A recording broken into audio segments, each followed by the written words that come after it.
Wonderful. Greetings, everybody.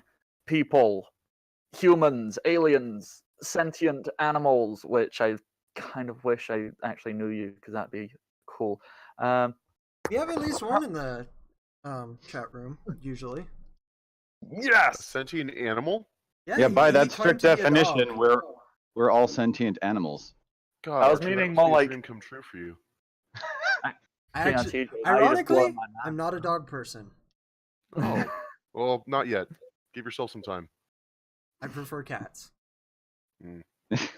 You are entitled to your wrong opinion, and that's fine.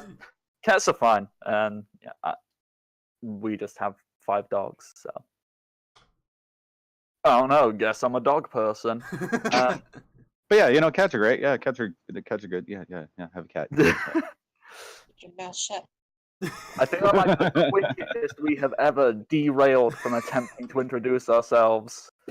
You're welcome.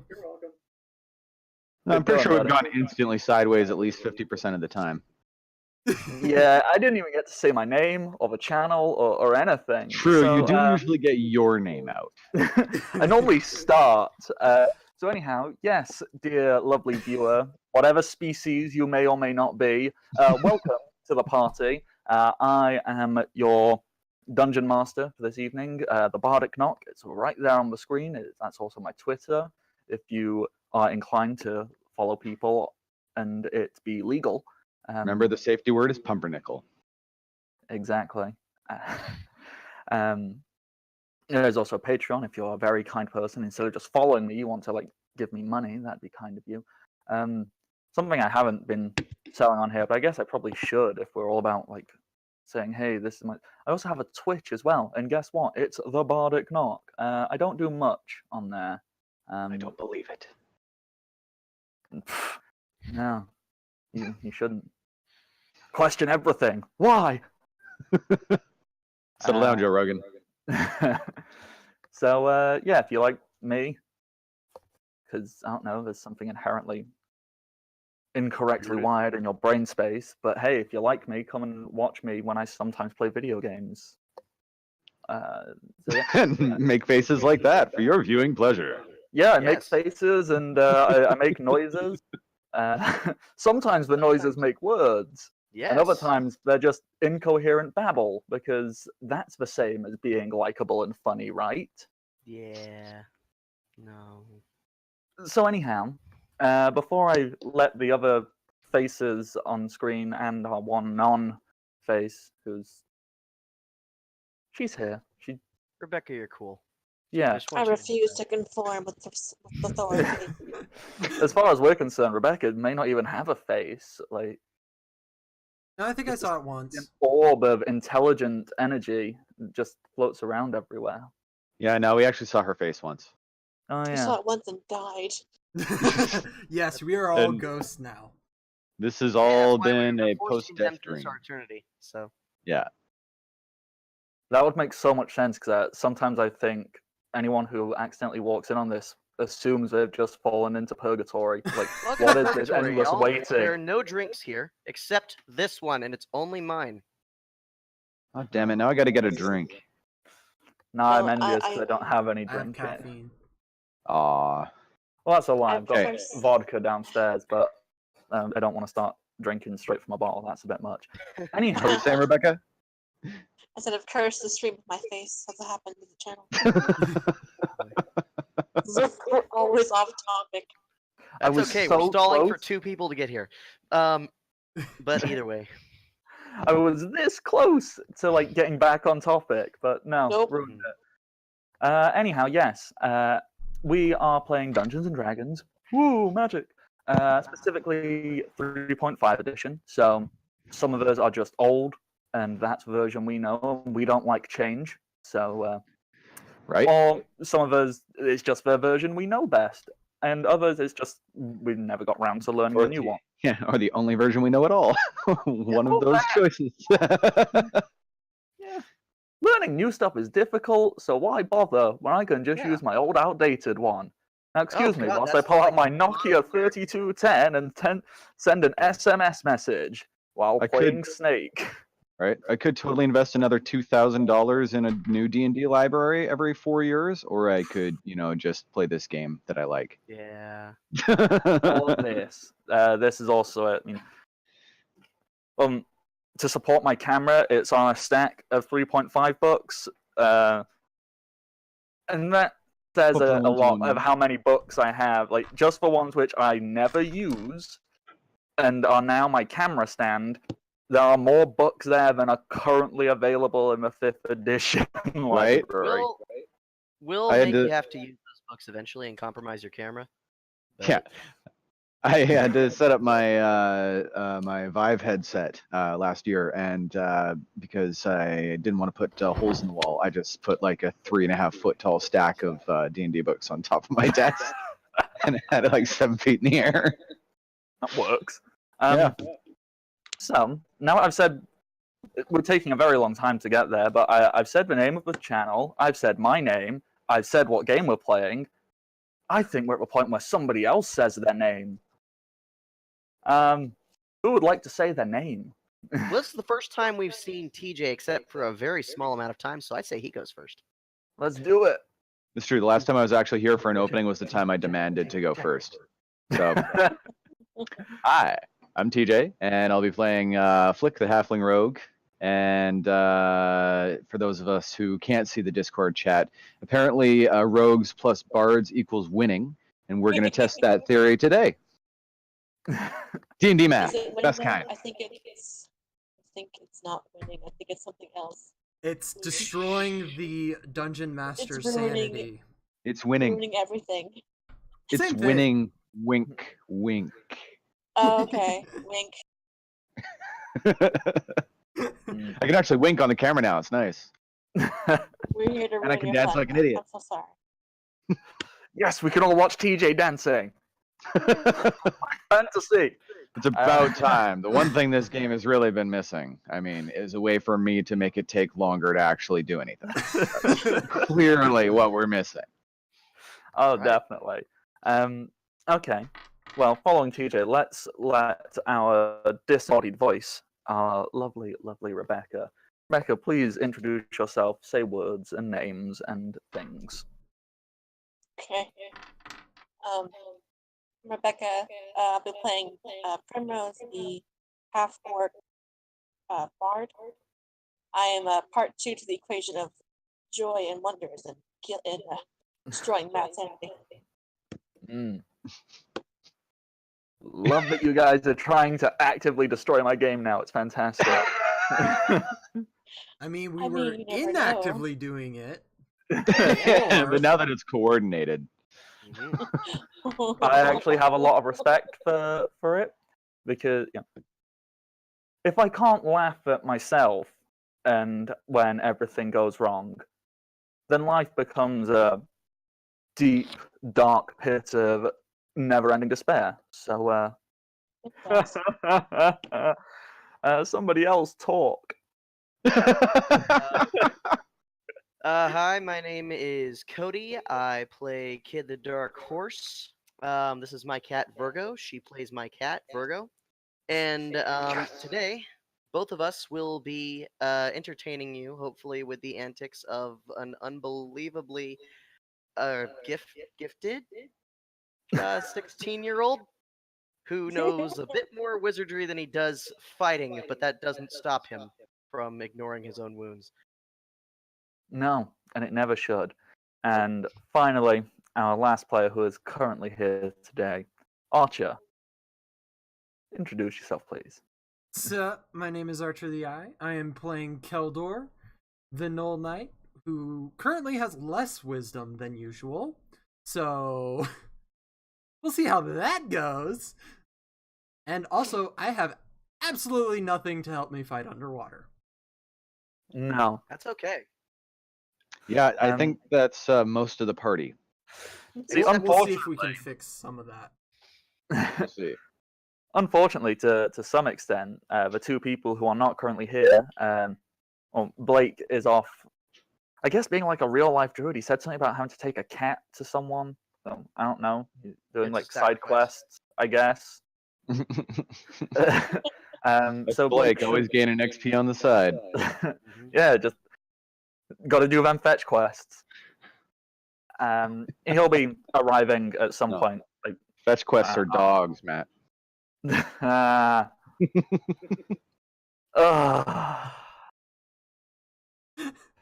You broke him. Give it time. And our enigmatic sorcerer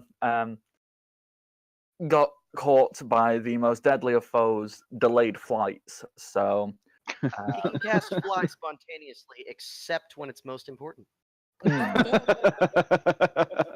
so that's a big question mark on if he'll get here, if not. But hey, as much as we would all like to be as powerful as our in-game characters, in real life, we've all got stats of, on average, about 7. So we can't do anything. Speak Speak for yourself. Matt. Amazing. I love how sorry. everyone's instantly like, "Speak for yourself." Okay, fine, I you was- got me. I was I'm trying a to find- subpar character with 7s across the board. You're all wizards. Right? No, I thought about it and I was trying to find a point to argue with him on it. I'm like, I have a good charisma. No. Oh, shit. He's right. My bluff stats maxed out. That's how I can teach kids. And my charisma is 2. It's fine. That's not true. You're here It's as pretty part of our true. lovely group. We find you charismatic and delightful. Alright, cool, fine. Let me just roll for bluff. I don't believe you. I joke. Okay, so with all of that taken care of, before I quickly let us all dive back in to our adventure, I'm just going to throw out the important things on how you can help support this lovely, lovely channel that lets us do this nonsense every week. We don't know why they do it, but they haven't stopped us yet, so we're going to keep Because going. They are Awesome. This This is is true. They are true. pretty awesome. Do you like awesome people? Do you like talking to awesome people? Are you an awesome person? Are you attempting to be an awesome person? Are you just a person? Or, as we have previously discussed, an animal or an alien? Whatever you are, there's a Discord stick. down below. Click it, join it, engage in conversations. There's been some great ones. Last week, apparently, we talked about Bratwurst. Yesterday, there was a fantastic conversation where people were just throwing out rhyming character names. That was a thing. Aw, I missed that. Yeah, so it was like Aragorn the Dragonborn, and I don't remember a I'll lot revive of it them. later. We've got a channel. Currently, it looks like the conversation is on how to beautify your spell books. Oh, the answer's metal.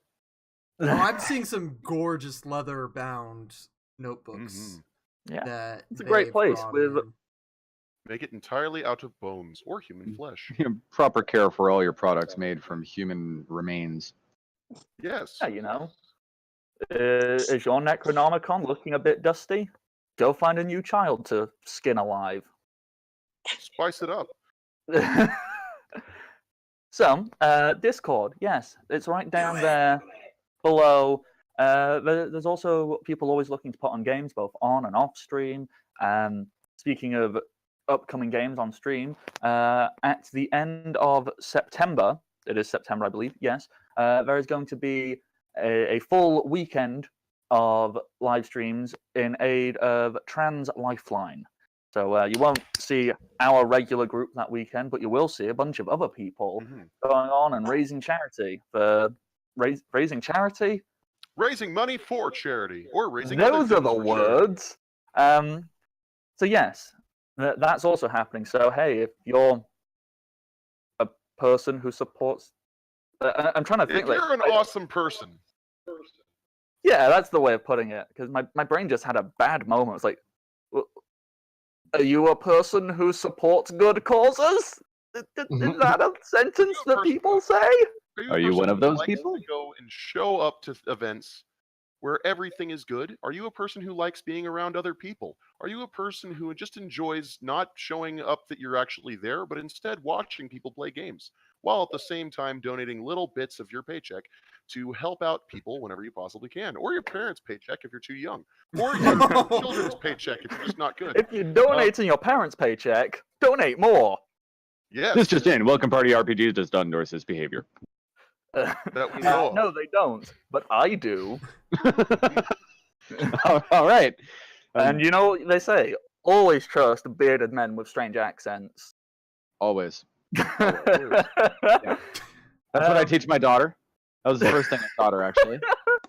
There's stranger danger that comes second. First is always trust strange men with beards and strange accents, especially if their names are Matt. How could you not trust me? Look at my face. This is a totally trustworthy face. I mean, You are a genuine. All right. Whilst we're on the topic of monetary donations and the such, you can actively donate to stuff going on right now on the stream to do the things. I've been stockpiling a bunch of donations personally. Not like physically, I don't have like a stack of like little pieces of paper I've cut out and go, these are my donations from the internet. yes, you do. Let's be honest, you have that too. Yeah. That's how you go to sleep at night. You own a bunch of chihuahuas. What else could you do? It's like Gollum got lonely and had access to the pet catalog on Amazon. And he found dogs that were the closest to himself and accumulated them. My chihuahuas are beautiful. Okay, cut the shit. All jokes aside, we can discuss anything, but my chihuahuas are gorgeous. The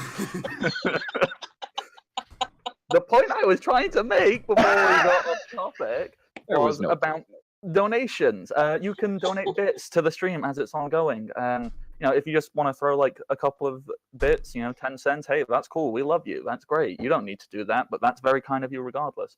However, if you want to actively affect what's going on, you can donate specific amounts. So for 500 bits, that is a small change. So that is a critical hit, or any other equivalent small change that you say, I want that person to do the thing, and we go, okay, that person does a thing, and that's fine. And for 1,000 bits, that's a large change, so that's maximum damage or an instant rest or recover spell slots. Or I want you to suggest and tell me what you would like your money to go towards, because we actually care about our viewership and the people who do things, so we want to know what you want to do instead of telling you what you have to do and then expect you to pay money, because that seems like a really broken system for business, and yet every single business does it.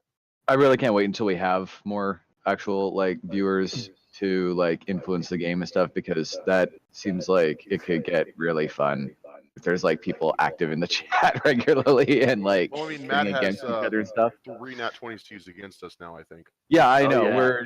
Yeah. We're ready to get triple fucked here. We might have to institute some union rules against him for how much he can save up.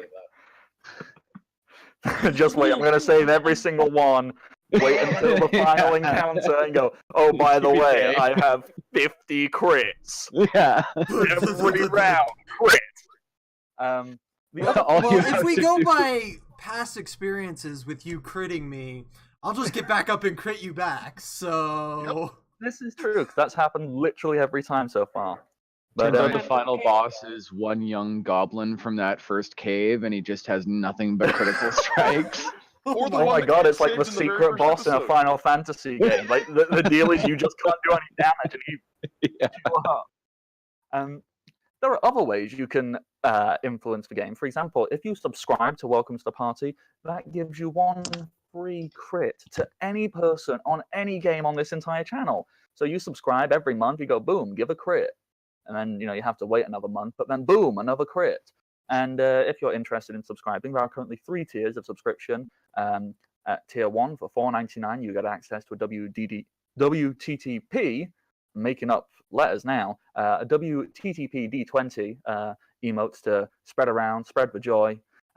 For tier 2 at $9.99, you can get your hands on Michael the Mimic. So if you want to just show up everywhere and be like, oh, hey, I've got a nice chest, Michael the Mimic, and bite people's faces off, there's that. Or tier 3 for $24.99, you can get access to crits on the rocks, So you crit in style, or suave and sophisticated, or elegant if you're leaning more feminine wise. You can lean up against the bar and be feminine or masculine and suave, and you've probably got a cigarette, and if you're really cool, and a little holder, and you go crits on the rock. You have to say it just as creepy as that, though. Oh yeah, it only works if you say it like that. Otherwise, you go. So you what? If you go, hi, can I get crits on the rocks? You go, what? You go, crits on the rocks. You go, oh yeah, of course. Here you go. Crits on the rocks. All right, and 30 minutes later. Oh. Yes. Perfect. So with that, let's dive on in to our adventure. Where we left off last time, our delightful collection of people. They were started exploring the drowned village of Rannoch, and came across some fish people. They got in a fight with said fish people. Mm-hmm. Managed to kill 2 of them. The others ran away.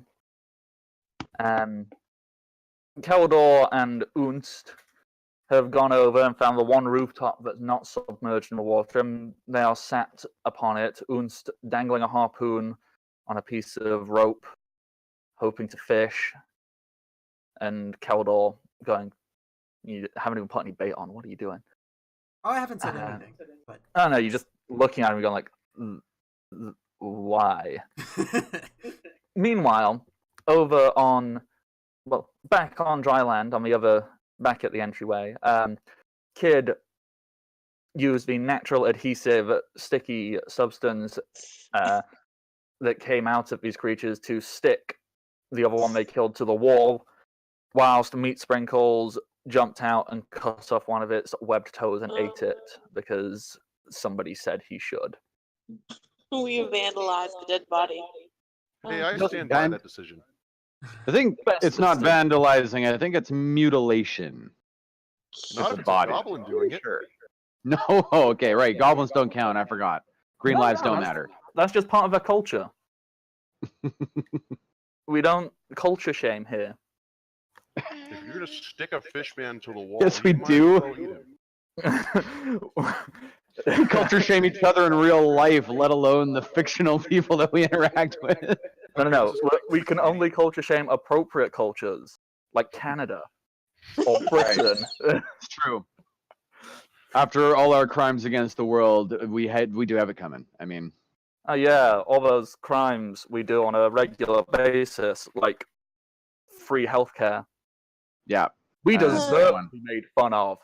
We did legalize the weed, and that made the international community kind of angry at us because it actually goes against some of the international drug agreements that a bunch of the countries subscribe to. But Wow, that sounds like an awesome knowledge and ability check or whatever.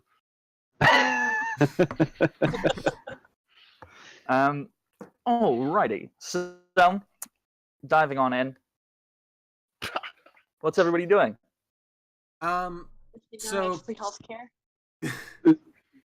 Keldor is looking at the spears that came with the crossbow he stole Mm-hmm. off a dead body, and is trying to figure out if he can make his spears fit in the crossbow so that he can have more than 2, since Angus is using one as a fishing hook without any. If you want to take it off the Uns, that's absolutely fine. Uns was just. I'm just looking to see if I can adapt my javelins to fit in this crossbow for use.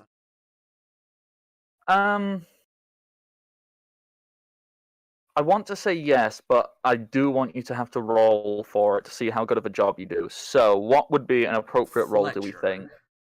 Yeah, I think Craft that would check. come under your profession. Yeah. Your Can crafting I- even. when I see him doing this, can I just take an intelligence check to have a crack at what might help those things work underwater? I would have normally said yes, but Keldor is nowhere near any of you guys currently. Oh yeah, right. He's across the way. Sorry. So just for clarification's sake, before we continue, we finished up the fight at the end of the last game, and has it been a little while, or is it like 30 seconds after that, or? That's entire. I'm assuming it's like 30 seconds. Like it's immediately after. But obviously, if you guys want to have a bit of a rest and figure out what you're doing, that's totally fine. You say we would like to have a bit of a rest. Yeah, I feel was like just there's curious some- because Kilder was already fishing on the other side. I wasn't sure if I I was. missed something. Unst described was. there. Or sorry, Unst was. Yeah, Mm. someone was. Okay, I got it now. Okay, so with a craft check of 23, yeah, that's really damn good. You can have a decent look and go, okay,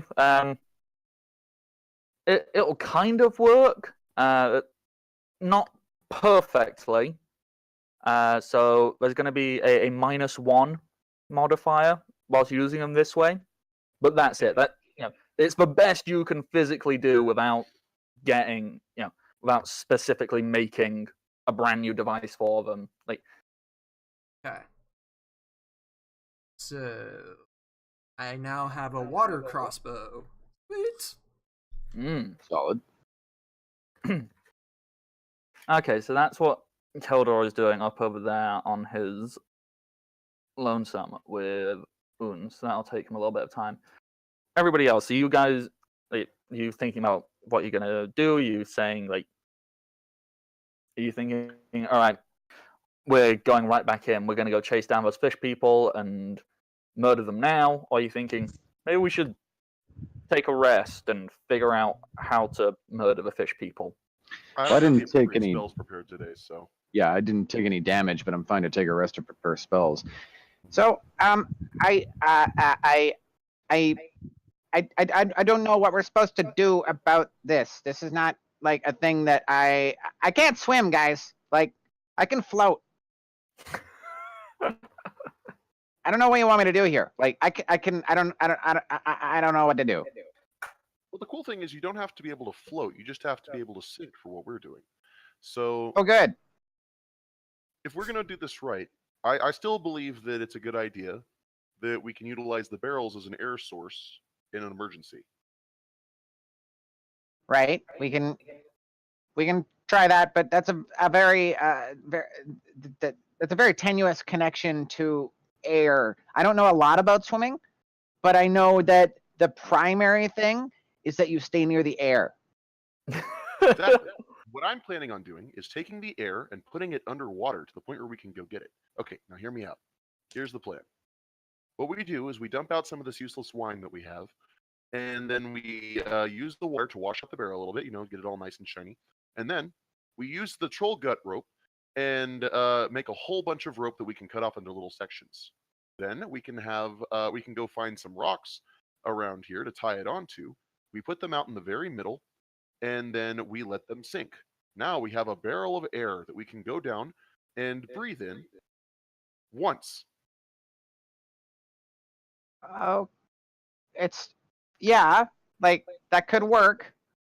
But as I said, it's still a very tenuous connection. That's assuming that, these people who live under the water don't understand that we need to breathe and That's can't the figure beauty of this out. If they destroy it, we see an air bubble come up, and we know that they're there, even if we can't see them. Okay, so if we use it as a testing method to begin with, yeah, but And if it doesn't show anything, we just go down there and we have a free breathing hole. I still don't feel good about this. I don't think we should, but at the same time, it's a better idea than nothing. Well, yes, I will completely agree with you. That is better than nothing. That is a whole step up from nothing. Let's just take a minute and see if we can find anything that's like 2 steps up from nothing. That's all I'm suggesting. Okay. Oh, by the way, and Kid's going to take the harpoons that he was impaled with earlier, and he says, "You're going to need this," and he gives it to you. What do I need a walking stick that's taller than I am for? The answer is only stabbing weapons work underwater to any real ability. That's why I use a chain. And I'm it works covered out in just fine. stabbing weapons. I'm literally almost like a porcupine at this point. But are you going to actually go up and stab someone with them? Okay, so you're saying this gives me like an extra 1.5 feet of reach. Exactly, especially since we already demonstrated with Keldor that trying to throw anything underwater leaves them not doing anything. I still don't feel like I'm going to be very effective going at things with a pointy stick underwater where I can't move very well at all. But it's, again, it is a step above nothing. I will give you that. Okay. Can we get everybody over here? I feel like this would be a conversation that would benefit from having all of us present. Yeah, if you want to shout over to Unz, it's totally doable. Just shout at him. All right. Keldor, we're doing plans over here. Come on. What? Well done. Okay. Unz, you still flying? I think I still have little flight left. Yeah, Okay. it hasn't been that long. Doesn't. You grabbing hold and I fly us over. Sure. Okay. You could just go around. That worked, not so good last time somebody tried it. Unz is not quite as stupid as little squishy human. Don't fly at water's edge, like fly above. Good call. Mm-hmm. So Unz making what's left over of his fly spell. Well, Keldor, you grab hold of him. It'll just fly you over. Flick's readying the troll gut rope just in case he needs to like lasso that shit out there. Okay. Yeah, they can just fly over. Varka and Zindrix can come back over as well. Okay, so the gang all back. Keldor, you've got your semi-fashioned crossbow. You figure that out, and you see Flick wielding this harpoon that's bigger than him. Didn't we find two of those crossbows? Yeah, Kid has the other one. Mm-hmm. I'll be like, I can get some more ammo for that. And I hand half of what I made to him, which would be 5 fire darts. Nice. Alrighty. And that'll give us some range. They only have, according to the rules, 40 feet range underwater, though. What rules do you speak of? Underwater crossbows. Oh, okay. So physics. All right, that makes sense. Yes, the physics rules. Those ones. Yes, Yeah, you can't break those ones. I know. That's why I use a chain underwater. It's so effective.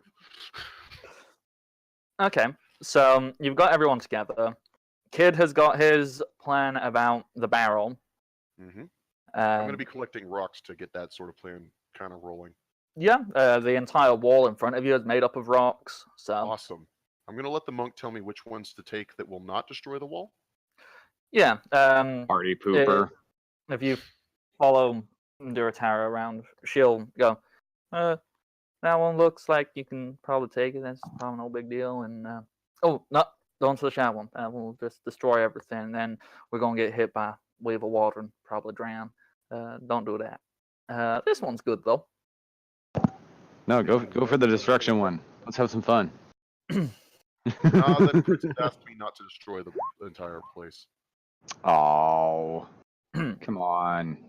So yeah, you can easily go and collect enough rocks to weigh down the barrel as far as you can understand it, and you all get back together. And I'm assuming this is when you're gonna start doing some serious thinking and planning, like who you're gonna bring with you, what's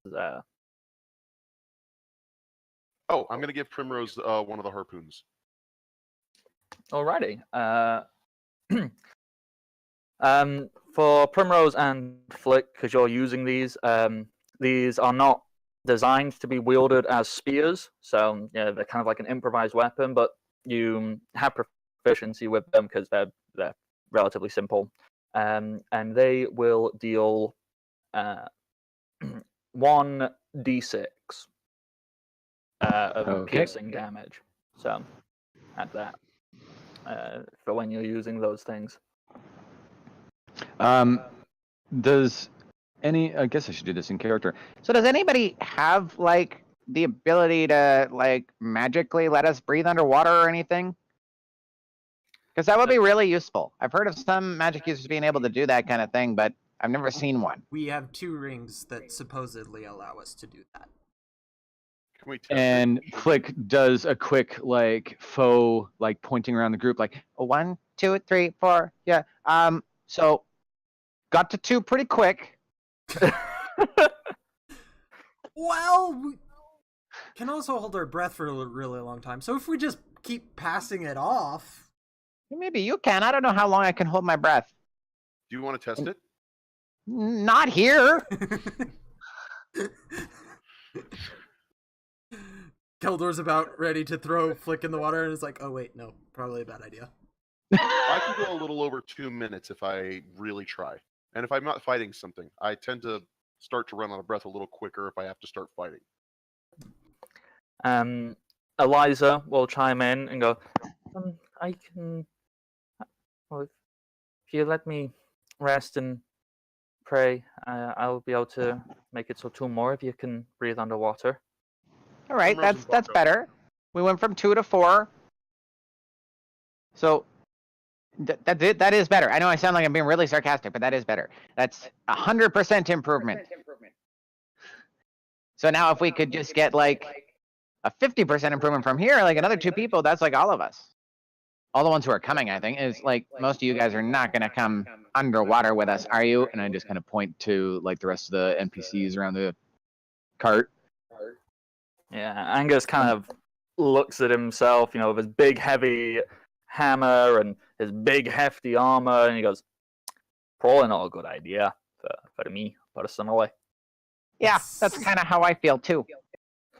Genfrey looks up and goes, in case you hadn't noticed, I'm not exactly like what you would No. call athletic, so...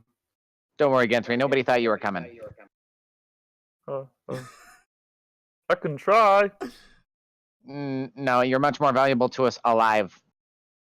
We also need someone to watch my book. We need multiple people to watch the carts and like the stuff we're gonna leave here, because I don't know about you, but if I'm going underwater, I'm not bringing all my stuff. I don't think this cloak is gonna be very useful swishing around under the waves. You're correct. It's true. Just thinking, like going through the NPCs. Notad kind of looking, goes, it's not really my ideas a fun time to splish splosh around and get all. The next adventure, definitely. I will assist in the next one. This one, no thank you. Eliza also looks at her heavy armor and goes, I don't think this. I don't think I'll help, because without my armor, I'm basically a walking target and very fleshy. You say that like it's a bad thing. I like not being hurt. All right, Primrose nods enthusiastically at that statement. Yeah, I'm with you, sister. Meat Sprinkles kind of looks at you all and goes, Meat Sprinkles can do it. No, you can't. Oh. Yeah, I don't know if they told you this, but ponies don't swim under the water very well. So you're saying it would be bad for Meat Sprinkles' brand identity to do underwater things, as ponies don't do that? Right, I'm the dark horse, but when underwater, I am the seahorse. Yeah. Yeah, we'll go with that. Uh-huh. I Brand don't identity. think sea ponies are things, are they? Can't be Nope, a not sea yet. pony. Not yet. Wait, are sea ponies things? No. I don't think so. Oh, okay. Okay, good. All right. Okay, so Bardic will kind of look and goes, well, it's not like any of you care, but I'm relatively okay at swimming and whatnot. Are you? Yes. How does your singing voice work underwater? Strangely, Here's the question: Is depression buoyant? Because if so, you're never gonna make it to the bottom with us. I don't think it is. Nope. The way depression works, it actually drags you down. It's like a big, heavy weight that looms over your mind and spirit every second of the day. Oh, Not so to you should be mention his perfect for beard this will then. absorb a lot of water and pull him down anyway. Mm. I think Primrose is the only character who actually likes like Bardic. Um, The Unst, fellow bard. yeah. Unst will chime in and go, I can do it. It's not so problem. Yeah. We'll probably need better weapon, as apparently sword not great in water. Here's a spear. Oh. Unst kind of like stabs a few, like, it'll do. And Durtar finally chimes in as well. He goes, well, ideally, I'd like to head down there, get vengeance for my family and kill some of his little bastards. Plus, guess I should probably finish off Papa's work and try and find that goddamn amulet. Okay, we got 2. Well, now's your best chance while we're providing a distraction, I guess. Yeah, I think y'all make a pretty darn good distraction. So, way to go, guys. Thank you. All right. So let's count down the list of who gets what in order for us to make this little trip underwater. Zendrix can breathe underwater. Mm-hmm. Which is convenient. Which leaves a grand total of 1, 2, 3, 4, 5, 6, 7 people that we need to get underwater who would have to be sharing their rings. Take away 2 of those, you're still left with 5. Eliza casts a spell on us, we're left with 3. I think if we employ the barrel strategy as well, that will absolutely help and be able to get us down underwater for as far as we need to go. Now, I've got an idea on who we... Oh, wait. Can Sputnik breathe underwater? Sputnik, can you breathe underwater? But it kind of looks at you, raises a little eyebrow, and kind of shrugs. Oh. Good question. Well, if me and Sputnik take one of the rings, we can trade off. That would be easy enough to do. I think for the spells, we should have it cast on Vako and Primrose. Am I correct in saying that if they can breathe underwater, they should be able to speak with no problem?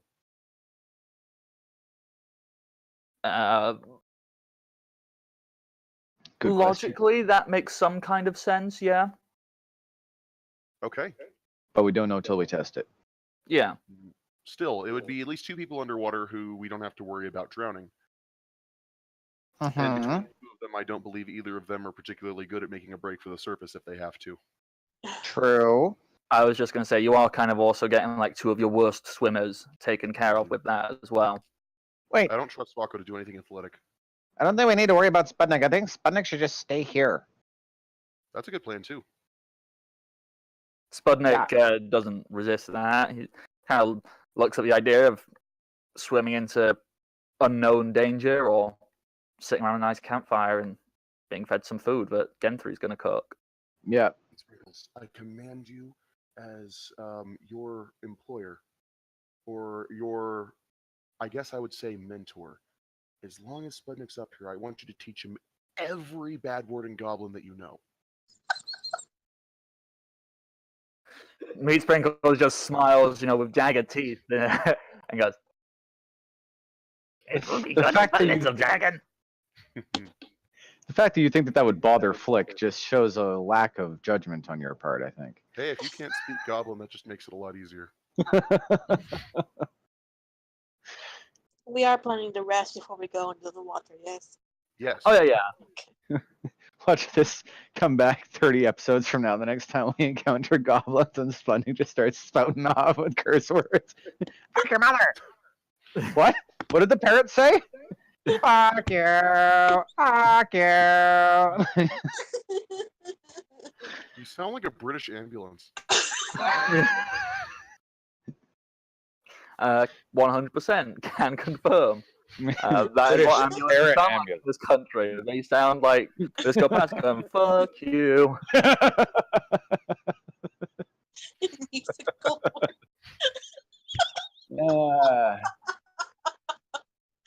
Oh god.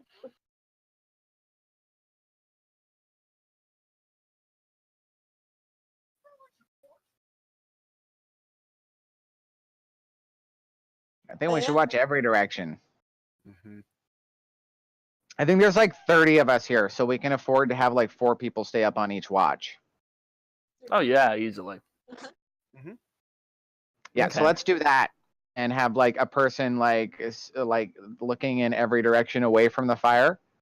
We can talk to each other quietly, but you sit looking away from the fire so that your night vision is still somewhat intact. Because I have a feeling anything that's going to come up on us during the night is probably going to have a better chance of seeing us sitting next to the fire than we are seeing it sneaking up in the shadows. Mm-hmm.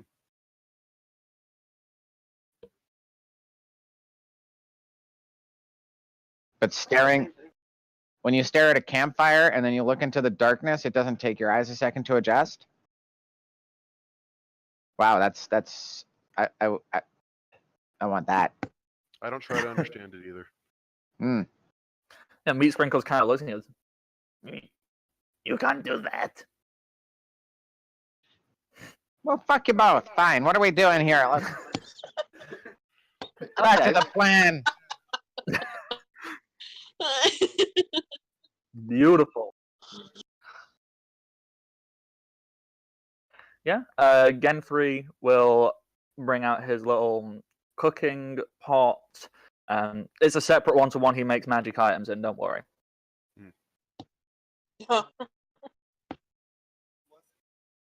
Mm. If you want him to just have the one pot that has a... Actually, I wish I'd thought of it sooner, because that's the coolest idea I've ever flipping had. It's the same cauldron. I'm going to have to go do some random rolls, and perhaps your food will get magical effects in it. Why didn't I think of that sooner? Rose feast. Rose feast. I don't let meat sprinkles near the cauldron. Oh, he's already filled up on toes. Don't worry. Yeah, that's what I'm worried about. Is that he's going to try and add some spice to the mix. He just walks up with more toes. Yeah. Okay, so Gen 3 is going to start doing that. I'm going to go away and look up some stuff I can maybe do. So while Gen 3 is sorting out all of that good stuff, what would you guys like to be doing in a little bit of downtime? Because it's going to take maybe an hour to cook food and have all of that done.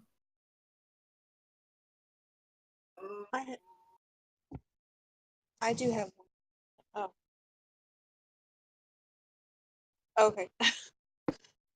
Well, I mean, I do have one thing or 2 things. Mm-hmm. It's 2 things. Let's see. What is the monk's name again? Duratara. Just write that down so I don't forget it. Good call. Yeah, when I sort out her token, it'll be on the screen like all the other NPCs.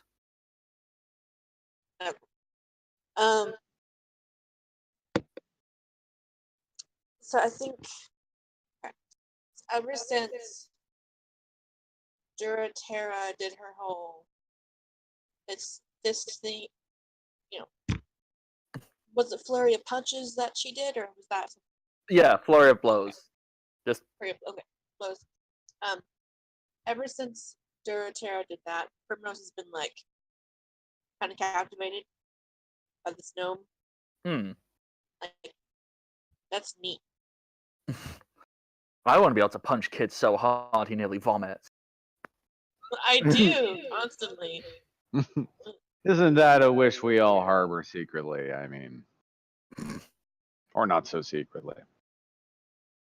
Well, Primrose would have a different motive for that, but as far as punching things, but Primrose is interested in Duratera. Uh,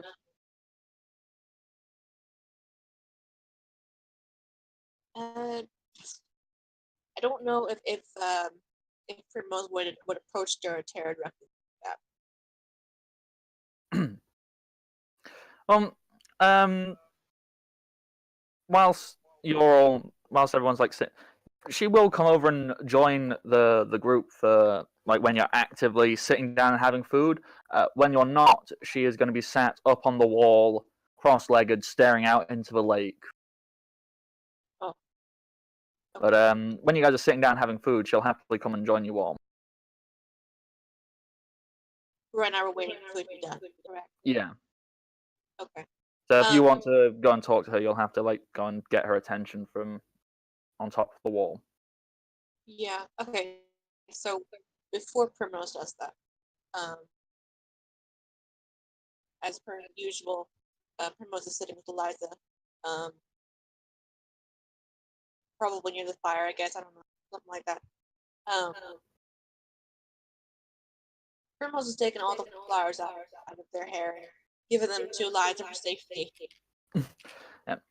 Eliza very delicately takes them, and she's gonna open up one of her books and use them as like bookmarks in it to keep them safe, so she can't lose them. Pressed flowers. Pressed flowers are really cool. So they are cool, but they were like 3D flowers in my hair. Oh, okay, so you don't want them. Yeah, fine. She doesn't do that. She delicately preserves them, like in some. I don't know. I can't think of it. Like she wouldn't be carrying a vase with her. Like, hang on, let me just pull out my vase I carry around with me. Primrose has probably a bag she keeps that they keep them in at night. Yeah. Whatever. You find a place to store them. Like, I don't know, a water skin. Eliza takes the cork out of her water skin and puts the flowers in it. Sure, there, done. So yeah. Well, now that's safe. Now that my children are safe. Primrose will, for once in past 2 weeks, leave Eliza's side, and go up to the wall. Said, Duratera staring out at the lake, right? Oh yeah, like very intently. Sat there, cross-legged, with her eyes closed, of all things, and she seems to. As you get closer, she seems to give off this very powerful aura. This, like, how do you describe, intensity. to be zen, to be spiritually content. But yeah, that's what she's given off. So she almost doesn't notice you as you approach her. Okay. What time of day is it? Night time of. Well, it was about lunchtime when you guys got here. But time is bendable. So yeah, you spent a good couple of hours setting up camp, doing a full perimeter check. You can eat up time, so it's actually gotten into evening time. Yeah, so it's nighttime now. Okay. Primrose will stop at the wall and look up,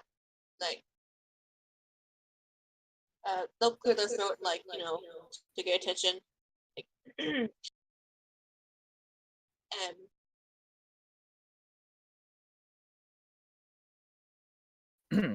got the accent. God damn it. That's fine. Don't worry. I always have to get myself into character before the game. I always do a couple lines as Flick to get the pitch right. Cause I started dropping it a lot lower for a couple games. I've gotten a lot better at making my voice super deep. Yeah. Gee, I wonder how. Dura. Am I correct in Yeah, when you speak her name, she kind of drops out of this meditation. She kind of turns her head over her shoulder and goes, "Oh, hey there. Do y'all want to come on up, or should I jump down? Make things easier. A conversation like this is not exactly, not exactly simple." I may be old. I can't really do the accent now. Damn it. I may be old, but no. I may be old, but I can climb a wall. Alrighty, yeah. Make a climb check. That's a bluff check. Uh-huh. I said probably. Nat one, nat one, nat. Matthew Knock. No. Climb. He's got plenty of crits to balance you out anyway, so don't I worry know. too much about what you roll. Oh god, here we go. 16. Yeah, Oh. you could easily climb that. You go, you know what? I got this. You find a good solid handhold, and then you lift your foot, and it happens very easily. You soon find yourself sat on top of the wall next to this gnome who's sat in a meditative state. And she goes, "Ma'am, when I first clapped eyes on you, I didn't expect you to be able to do that. I mean, not wanting to sound like mean or judgy or nothing, but you kind of looked a bit weak and kind of like anything remotely strenuous, and you'd have to go sit down in a nice rocking chair and I don't know, drink some hot cocoa or something. But nah, that was impressive. You obviously got some fight left in you, old girl, boy, person. Yeah, that's probably most appropriate."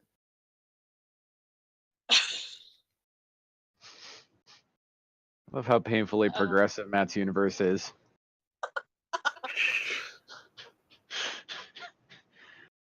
I was like, okay, well, that's fine. I didn't expect to be able to do that either. I feel a little younger now than I did before. That's fine. Well, I mean, I certainly didn't think when I first saw you, but after seeing that, you do obviously have some latent talent somewhere. I mean, I'm assuming that not wanting to rely on any kind of stereotyping or nothing, but I'm assuming that comes from your Orcan side. They're naturally strong people. So if you ever wanted to explore what it's like to use some of that strength, I'll happily show you a few tricks.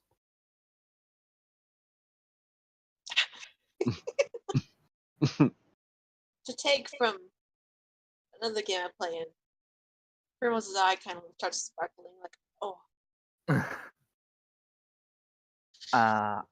I'll take that as you're interested. Primrose nod enthusiastically. Alrighty then. Well, you know what? At that moment, Dorotara, she stands up, takes a few steps back, still on the wall, and she takes a fighting pose. So, very crouching tiger. One hand in front of her, one lifted behind. She goes, "Strike a pose." Oh god. What? Am I in need of a balance check? This is a Yeah. wall. How wide is this wall? It's like 3 foot across. Well, okay. But how high is 30 feet high? Well, if you, How high is it? it's about 30 foot. I think I said it was. That's terrifying. That's a big fall. You can try and fall into the water. Yeah, I suppose on a building spike, it's It's true. okay. Let's see. Okay, yeah. Yeah, Primrose. Way to go. Character development, it's happening. Oh my god, The roles are reflective of the things we want to accomplish. amazing. So yeah, you can. Are you gonna just mimic her pose, or are you gonna do your own? Like, what are you thinking?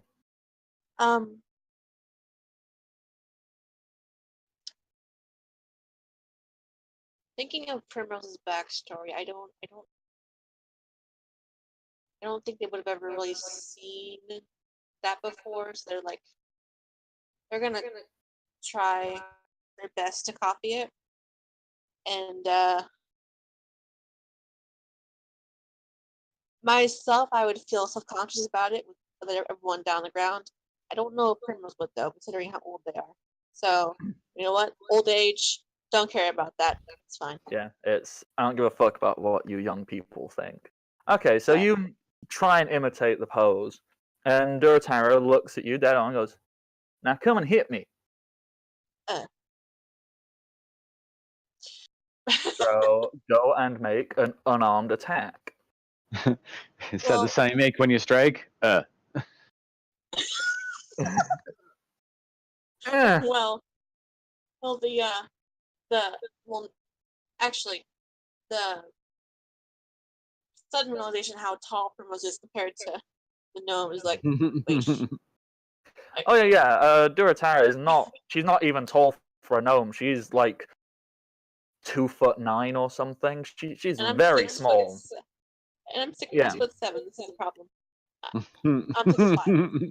6'5". Maybe I shouldn't be beating you up. Primrose's pause is like, wait, if I do that with there's height, it's like calculating it in their mind silently, like, Oh, you're calculating. Duratara's looking at you. Come on, bigger. I ain't got all day. It's not like you're gonna hit me anyway. Oh, watch the. what do you need me to roll? I'm sorry. Just roll an attack because use your regular thing. The damage I can calculate separately because unarmed attack is just a D3 instead. You don't have any special modifiers on your sickle, do you? I don't. Heck if I know. Is that a melee attack in the sheet? Yeah. Or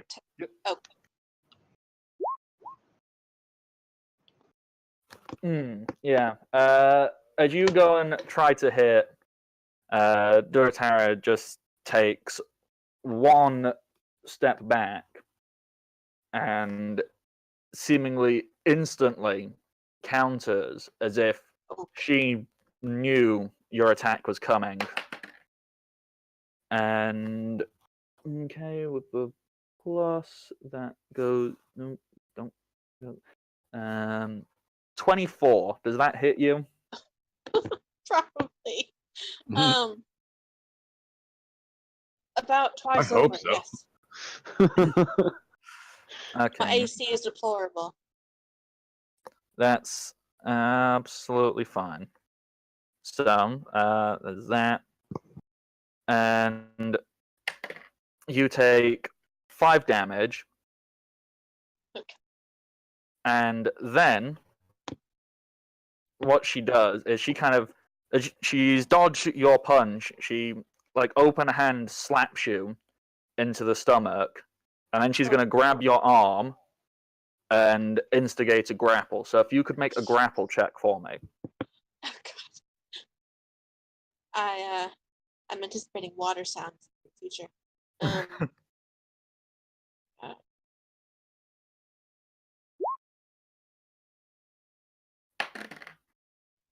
Okay, and that is a 23 on her grapple.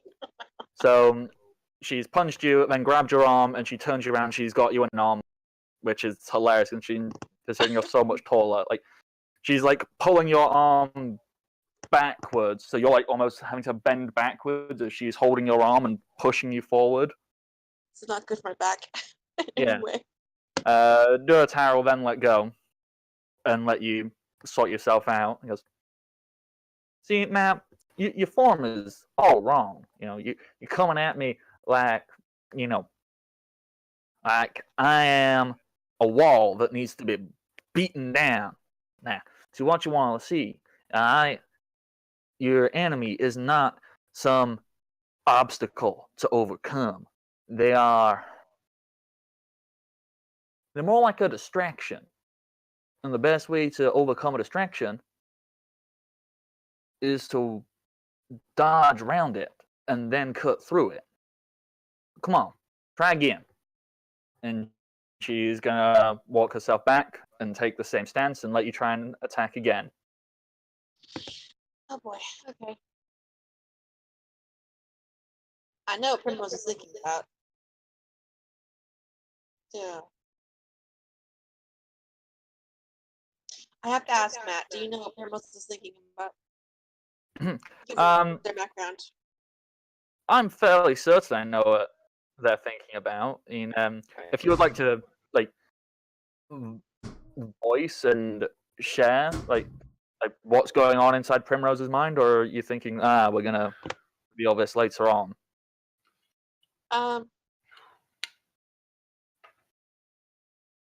It's totally your call if you think, no, this is still an internal thing. It might come out later. I don't think Primrose has told Eliza yet, so I think this is pretty internal. Yeah. She's only told. They have only told Oost about any of it, so. Yeah. But either way, you're getting memory flashbacks. You're going, okay, deep breath, and please try and punch them again.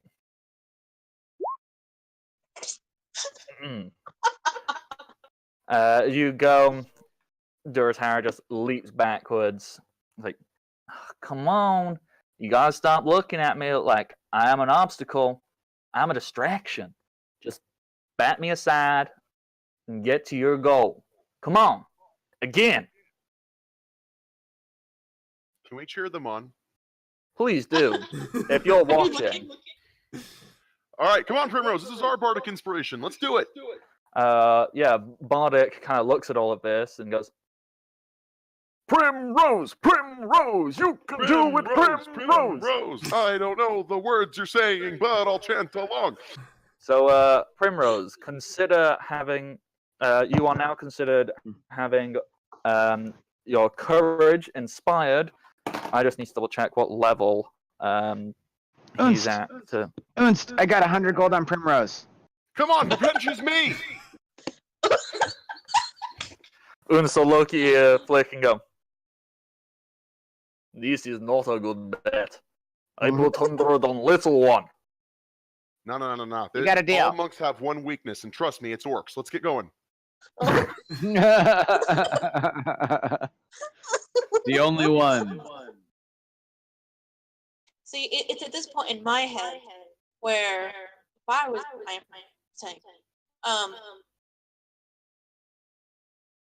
Primrose wants to punch the wall, like to make a Duratera fall off balance, but there's water on the inside of the wall.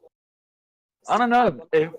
Do it. It's dramatic. Do Well, it. it's falling. And you are inspired, so gain a +1 to your attack for this. Well, how high is the water compared to the wall?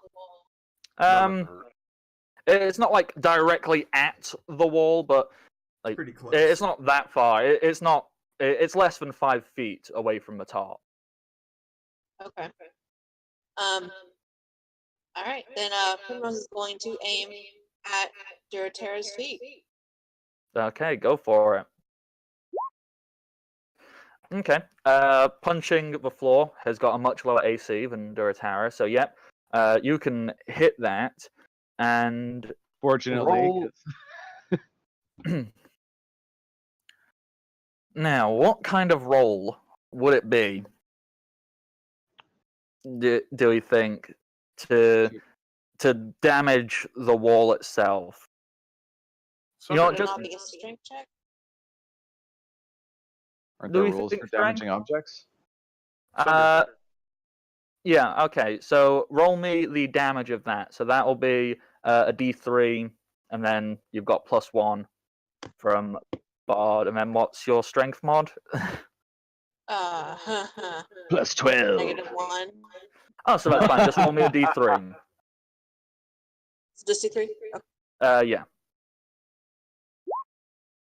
There you go. Okay, so fortunately, this isn't like solid bricks. These are all like this is a bunch of stone. So the stone you aimed for, that cracks, and there we go. What? I'm just gonna calculate her plus because I think even with her plus, oh yeah, definitely. Despite having a +6 in her balance, that dice roll was so appallingly low that she's still below a 10 balance, and she is now flat-footed. Make another attack. Kid's gonna prepare an action for this attack. And let me just double check her flat-footed, because that does it. You hit. Obviously you can roll you can roll damage if you want to, or just count it as you got the hit. Roll damage. Once again, it's just a d3. Okay.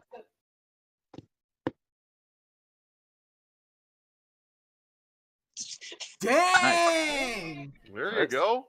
Yeah, so as Duratara kind of stumbles back, falling off of her balance from you breaking the floor beneath her, I like to think, since you're already crouched down hitting the rock, that you're going to go for a nice big uppercut, and you clock her right under the jaw. Now can you just roll me a strength check, because I want to see if you can make a thing happen. Oh, I might have. Okay, yeah. Can we combine these two things that just happened? Okay, yeah. So, kid, what were you planning on doing? I cast Greater Slide to knock it the opposite direction from Primrose to make Primrose feel better about themselves. Well, with the natural 20 for Primrose on that strength check, yeah, pretty good. as you punch and Kid activates Slide, Duratara flies. How far does Slide count for? Like, how far does 20 it feet. send them? 20 How feet. long? 20. Add that with the natural 20. Duratara is going to slide, 50 feet away. Like, just across the wall. And, she's eventually going to stand up and go, well, hot damn. What's kind like of, staring at her? Just staring at their face like, what? Kid's gonna look at Flick and Unson says, "All right, guys, bet on green."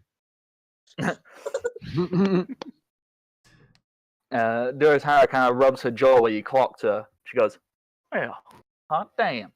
And she's going to casually walk on back over to you and stick her little hand up. She has to aim it like that to shake your hand. And, her hands, like, maybe it can get 2 of your fingers in it. So if you're offering a handshake. Sure. Yeah, she shakes your hand and goes, I reckon I could turn you into a fighting machine. But who won? We need to know. It doesn't matter who won. There was a Duratara looks over and goes, well, little man, who do you think? Who do you think won? The one who, got punched once and then let hit again, or the little lady who just got flung 50 feet that way? Old Timer wins. Verpunst. Uns kind of looks at his small amount of gold and goes, ugh. Okay. Don't worry about it, buddy. You get the next round. Okay. He's fine by me. Speaking I of don't which, really use gold. But fine. tell you what, Unson, you want to fight? Really, you won't fight? Well, kind of. I kind of want to go over the routine 100 gold on I was Unst. talking to Keldor about, and see if Keldor wants to work with the attack maneuvers Kid thought up. Sure. Okay, Primrose, you have one of these too, so just I guess be aware. What? All right. Oh god. What? So in order for this first one to work, this first one Keldor, is designed for if the enemy has a magic weapon or some other really terrifying weapon. Okay. So, Unst, I'm going to need you to act for me, friend. Unst is great actor. Awesome. Primrose. Okay. 100 gold on Unst. Oh, Okay. So, Keldor, if you remember correctly, when I was telling you what this one is called, it's called Attack Maneuver 6J. Okay, get ready. Okay. All right. We're gonna go ahead and step about 20 feet away from Unst. Mm-hmm. Oh, it's this Unst one. is gonna get out his sword and go. I am big, nasty, evil man. Ah! Okay, so Attack Maneuver 6J, otherwise called Line him up, knock him down. So Kid is going to do step 1. He's going to rush the target and attempt to disarm them. Okay, so Rush, make your disarm attempt. Okay, there's going to be an additional +2 since he's charging this. Mm-hmm. I don't think that's gonna help. Improved disarm. Flexible weapon, yes, I love this macro. Not flanking. And submit. That's a 24. Unst. Yeah, you disarm him. Okay, the next step is Keldor rushes the enemy, and I don't think he wants to kill Unst this time, but it's kind of the idea. Okay, so Keldor, charge at Unst. Alrighty. Let's see, where is that wonderful macro I made at one point? Crap, it's disappeared.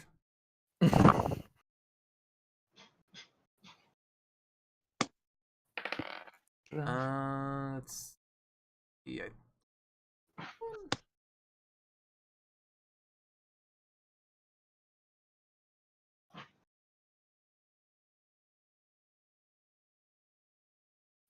Okay, so you rush up after Kid has yanked Unst's sword from his hand. So he's stood there going, "Oh no, he's not good now. Ah!" And you got a big, strong hit on him. I'm not actually Right. hitting him, I'm stopping, like, right here. Yeah, you. yeah. I wanted to specify we aren't actually trying to kill him right now. hurt him. It's like, Yeah. Then we won't have our perfect crash test dummy. Yeah. So when you do that, you stop and Unst closes his eyes and then opens and sees you haven't hit him and goes, and then falls over backwards, just full on, not even no, just stop standing, just. As he lays on the floor, he kind of he clutches his imaginary wound and looks up and goes. All right, that was pretty good. We need you on your feet again, though, Keldor. Let's go back to position. Flick, I need you to go sit in front of Unst and do that thing you do when there are people who are scary around. Oh, okay. I haven't shown you this one yet, buddy.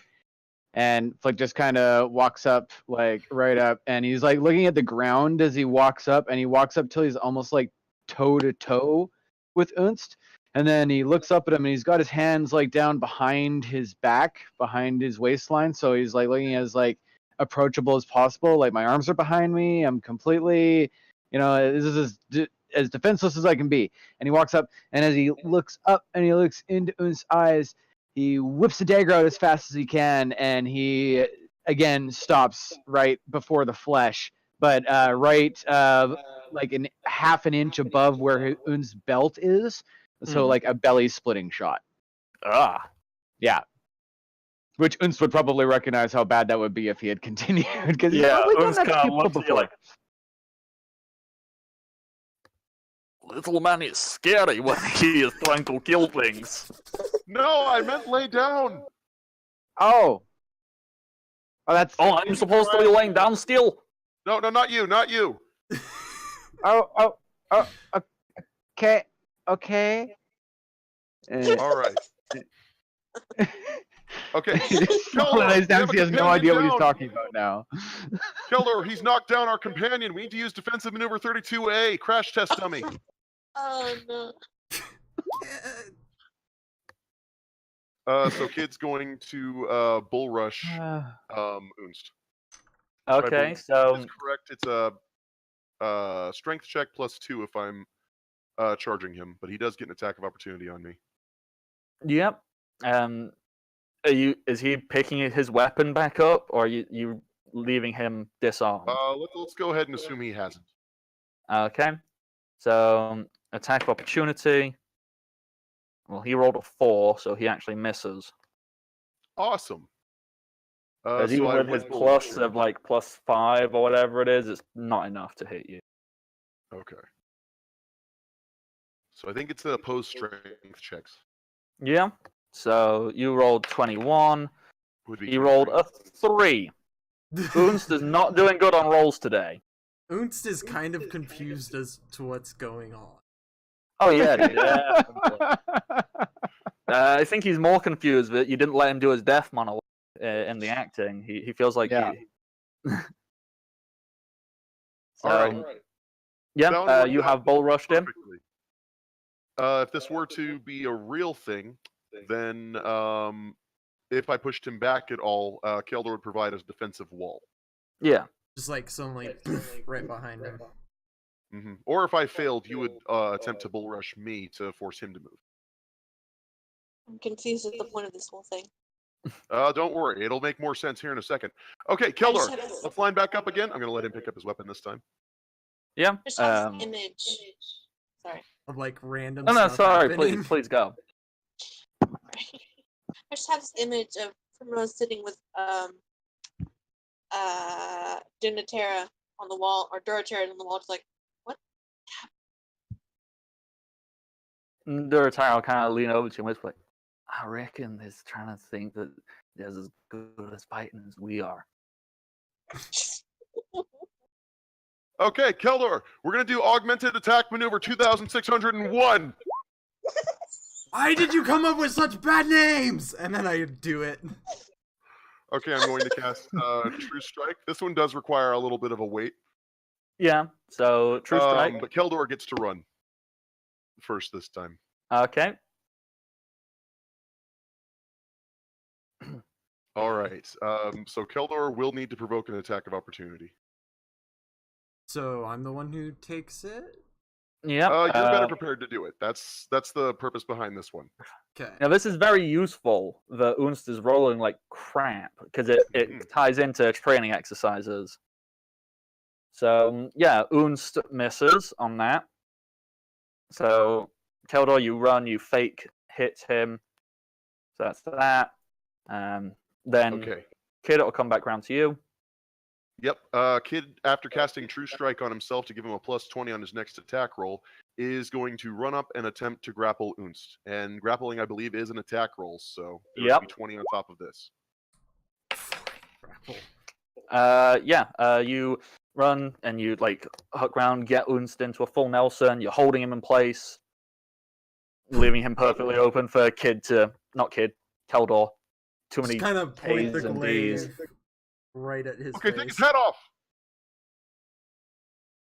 And that would be the thing. I think it's still just a regular attack roll. If Kid's attempting to hold him down. Yeah, it's just that's considered the whole thing. flat-footed. Okay. Now, Unst, I'm just going to say what happens on this next one, because if this does go the way I hope it will, we can't use you for watch tonight. So we'll let you go ahead and hit the showers. Wait, we have showers? Okay, Primrose. You mean like just jump in lock? That's like Yes. showered. Actually, Yes. didn't you say the wall was leaking out of a couple of places? Yeah. So technically, if There you are were to showers! if you were to go and remove a few of the stones in the stone wall, you could make yourself a makeshift shower. I like it. Okay, Genius. Primrose, this one's for you. Don't actually do it because it's not a good idea. But in combat, it'll be a great idea. Are you ready? I haven't told you this one yet, so I'll tell you all the steps. What? Okay, so here we go. We're gonna do augmented magical attack maneuver 153. What?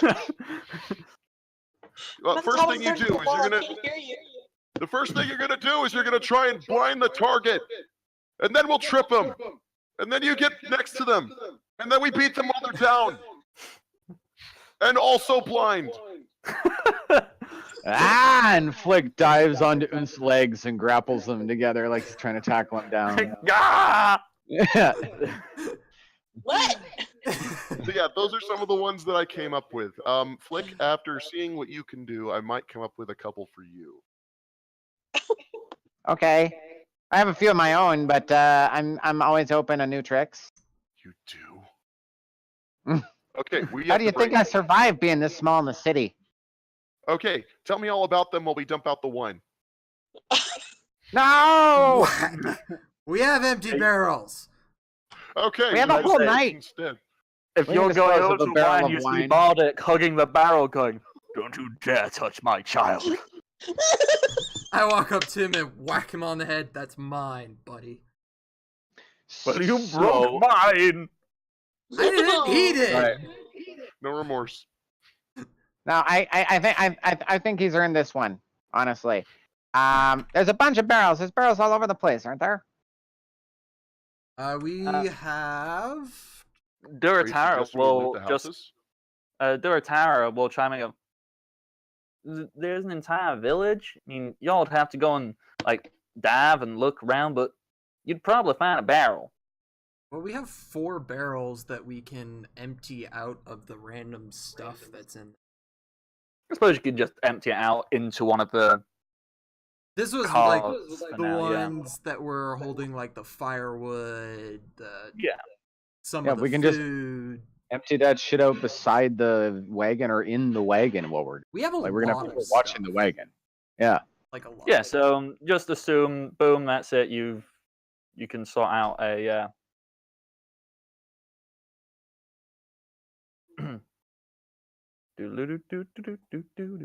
So yeah, boom, you've got yourself a barrel. I need That's to all do good. a thing.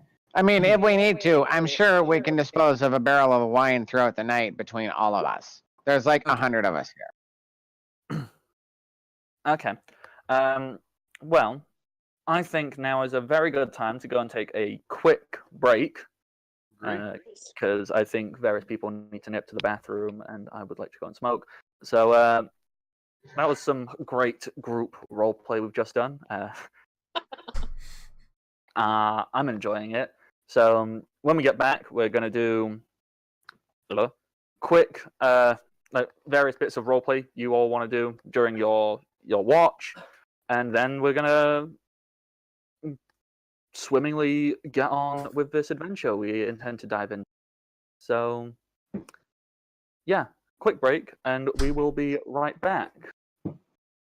Those puns, though. Alrighty. So we'll see you real soon in like 5 minutes. Ah.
Alrighty, welcome back, everybody, and welcome Party. That is the name of this glorious, lovely channel that we are on.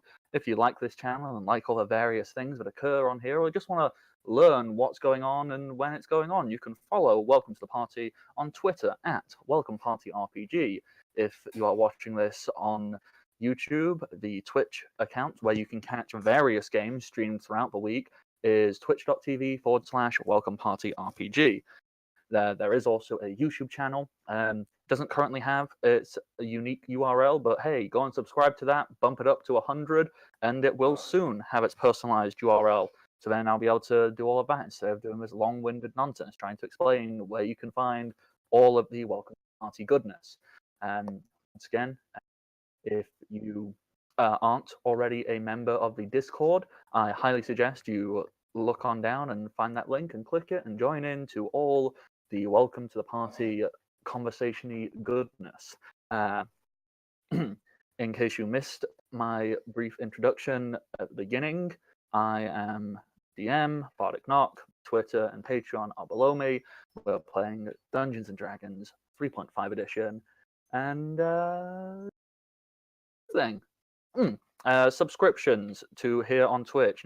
If you subscribe, that's lovely, that's fantastic. You support the channel, and subsequently, if you support the channel, you support the people running stuff, so we can go away and purchase maps and books and things to improve our streaming capabilities. So consider if you have the available funds to do so. There are 3 tiers.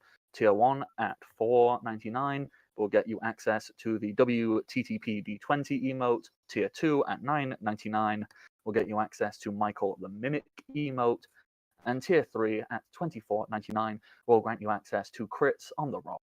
So you want to walk around, be suave, be cool, show people how you do have your crits, it's on the roll. I just did a good introduction. Yes. Yes. Now. Yeah, I muted myself the whole time. You're welcome. Me too. Okay, so before we left, we were just going to decide who's doing what shift duties for watch. Obviously, yeah, it's 8 hours. You can split up however you like. If you want to do it in 1-hour shifts, 2-hour shifts, 4-hour shifts, totally up to you. Bear in mind, a good chunk of the people aren't coming with you, so they don't need full rest. So you can just dump it on them and let them do the watches. Let's let them do that. Yep. Except Eliza. Eliza gets full rest, for sure. Yes. Yeah, We need it. because she has stuff. At this time as well, if any of you would so wish, you may. You don't need to take a watch shift per se, but you can go. Yeah, I want to go have a conversation with such and such for character reasons, or because I want to do this. If anybody has any such interactions they would wish to do, now would be the time to voice those desires. Not I think it'd be good. interaction per se, but I am going to take those crossbows that we brought and I'm going to attempt to modify them to work like the underwater crossbows. Yeah. So we have one for everybody. Everyone will have a crossbow. Yeah, all of those. Okay. Yeah. If you want to just take 20 on that, I will totally let you do that. Take a full hour to craft out however many you need to make for everybody. So, Sure. because they just fire regular bolts, you've got plenty of them. So, yeah, Keldor, you can take 20 and you can just do that. That's absolutely fine. So you now have a bunch of aquatic crossbows. Which, according to the rules, work the same on land. Exactly. Do. So it now doesn't they're hurt just to have better. I think it'd be good for Mel to speak to someone who's not Flick or Eliza, for one. Right? Make the relationships. Flick is just excited about the crossbow. He's probably like playing with it, trying it out. You and Keldor haven't interacted really. lovely aquatic light crossbow. Are you taking a watch, kid? I'm not taking a watch. I'm going to let one of the expendable people use it. Well, let's say instead of taking a watch, there is ample time to go and sit down and have conversation with people. So don't worry about like what time you're going to do it. Just say, yeah, I'd like to go talk to this person, and you can go do it. Yeah, at the Well, I moment, think Kid's it'd cast be- floating disc, and he is now currently jumping up and down from it, pretending to fight someone below it, as part of a strategy he's working up. I like it. I just think it'd be healthy for Primrose to speak to someone who's not normal. They're not normally speaking to. Yeah. As per Deem's suggestion. Back. Who would you like to interact with? Just walk up and go, "Oi, talk to me." Well, everyone's busy now. Crap. You can go and interrupt them while they're busy. They can talk and do their thing. Hey, pay attention to me. I have needs. Let's see. It'd probably be a good idea to get Prim and Kid back on the same level. Yeah. So, kid, you're standing on your floating disc and practice. Are you doing this actually on the water's surface or just on the floor? As it is, he has cast floating disc, which floats about 3 feet above the ground. And he is jumping in between the ground and this to get used to fighting on different terrain really quickly. Ah, nice one. So while you're doing that, Primrose, you can see Kid just practicing jumping from the floor to this invisible floating disc he's created. What do you think of that? What are you feeling? What is your impetus for going, hey, let's clear the air? And not This guy's a murder. weirdo. He is a weirdo. I'm seeing Kid jump from the ground to nothing. Maybe his madness is like causing things to happen. It would happen. I'm not sure. I think Primrose will believe about anything at this point.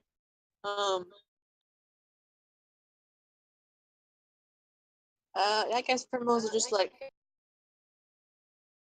you jumping. Nothing. Oh, no. It's a little disc of force. Do you want to sit down? Kid says, bringing the chain kind of around himself to stop it from going everywhere. Here, take a seat. Primrose Just trust it's there. Yeah. No, not there, right there.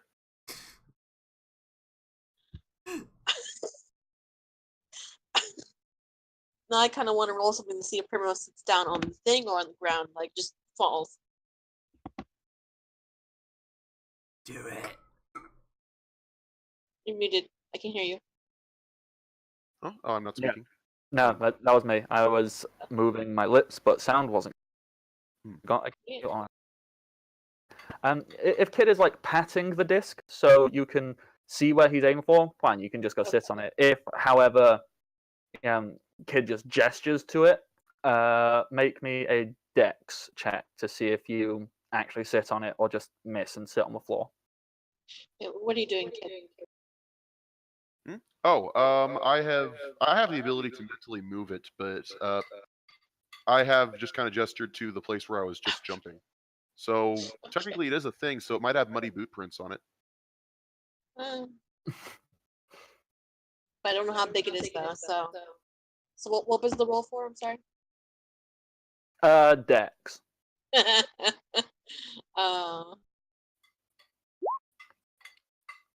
And that is a Yeah. 1. Yeah, you walk over and you sit and you fall right on your ass and land on the floor. Kid looks at Primrose and then at the disc and says, "Okay, we'll just put that in the memory banks for a little bit." Kid's going to help you anyway. Okay. So you're practicing with the monk. I am not to kill you or anything. That's not why I'm doing it. So. Oh, okay. I didn't think about that, but okay. Um, Yeah, I No, wasn't thinking that until now. yeah. Okay. Yeah, I've got a bit of experience with that myself. Um, It's really interesting to work with them. You don't really get any signs that you ever fought them.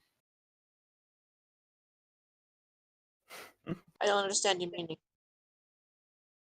Bruises don't leave scars. Um, Yeah, although my master does a different style, or old master. My old master had a different style than she does, but it's not too different.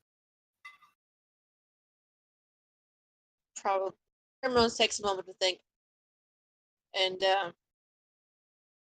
might be easier to properly aim at you versus someone who's 2 feet tall.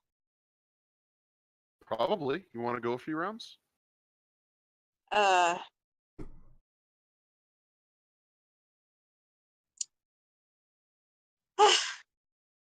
I suppose. I don't see why not. All right, cool. Kid's going to toss the chain down. If he's going to do this, he's going to do it with fists. All right. Okay. Well, now I'm just going to throw out a choice for you, the two of you.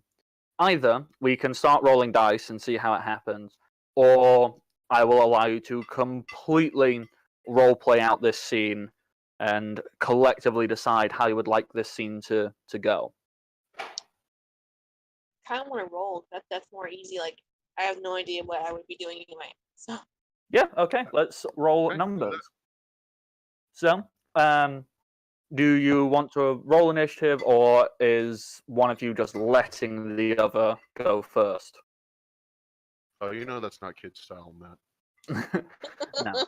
Okay, so let me throw up initiative and go for it. Decide who's going first. Probably Kid, because Primrose physically can't roll that high. I can try. Nope. Okay, so Kid. Okay. Kid's got his dukes up, and he's going to talk to Primrose, and he says, "All right, think fast." And he's going to go ahead and hit. However, Primrose, you can notice that Kid is actually pulling his punches a little bit. Not quite in the same way that like he's intentionally trying to miss you or anything, because he is not. But he's cautious. He's afraid of hurting an old person, isn't he? Actually, that's not the case at all. Kid's using a Okay. feat he has called combat expertise. Hmm. And as it happens, you can kind of see it reflected that he's not going as hard as he can. Even with this, Okay. though, he does have a +2 to his AC for the next few moments. However, with a natural 1 Mhm. on that punch, I'm assuming, how is that working? Just kind of like doing a little bat, like not even really aiming, just kind of going, ah, there we go. First one's just going to be try just to tap to the face. Yeah. So that might be it. So, Primrose, respond, counter, do thing. What do I roll for counters? Just fights, just melee attack. Oh.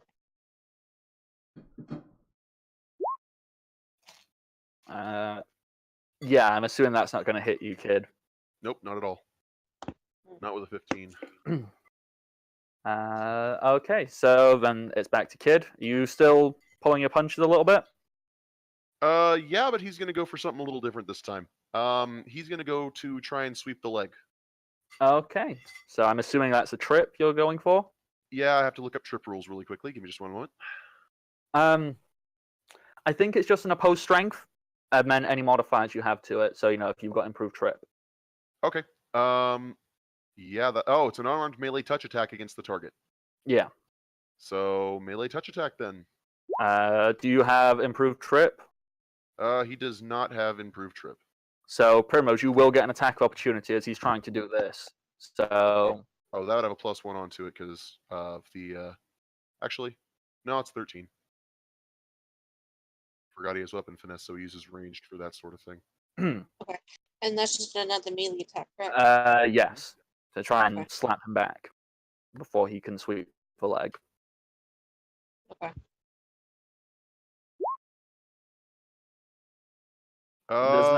That'll match. I With the believe combat you're saying expertise. matching counts as a hit. Yep, it does. So D3, Primrose. Okay.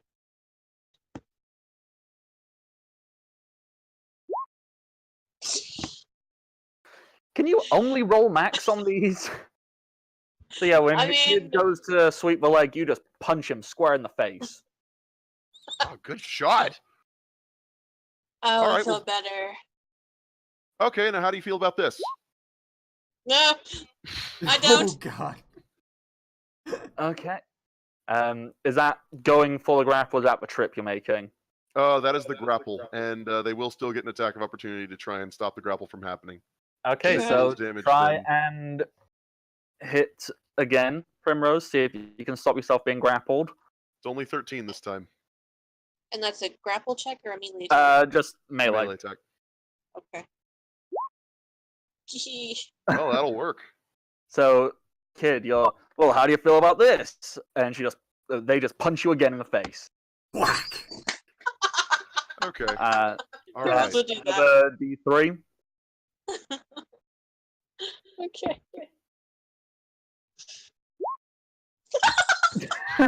Good lord.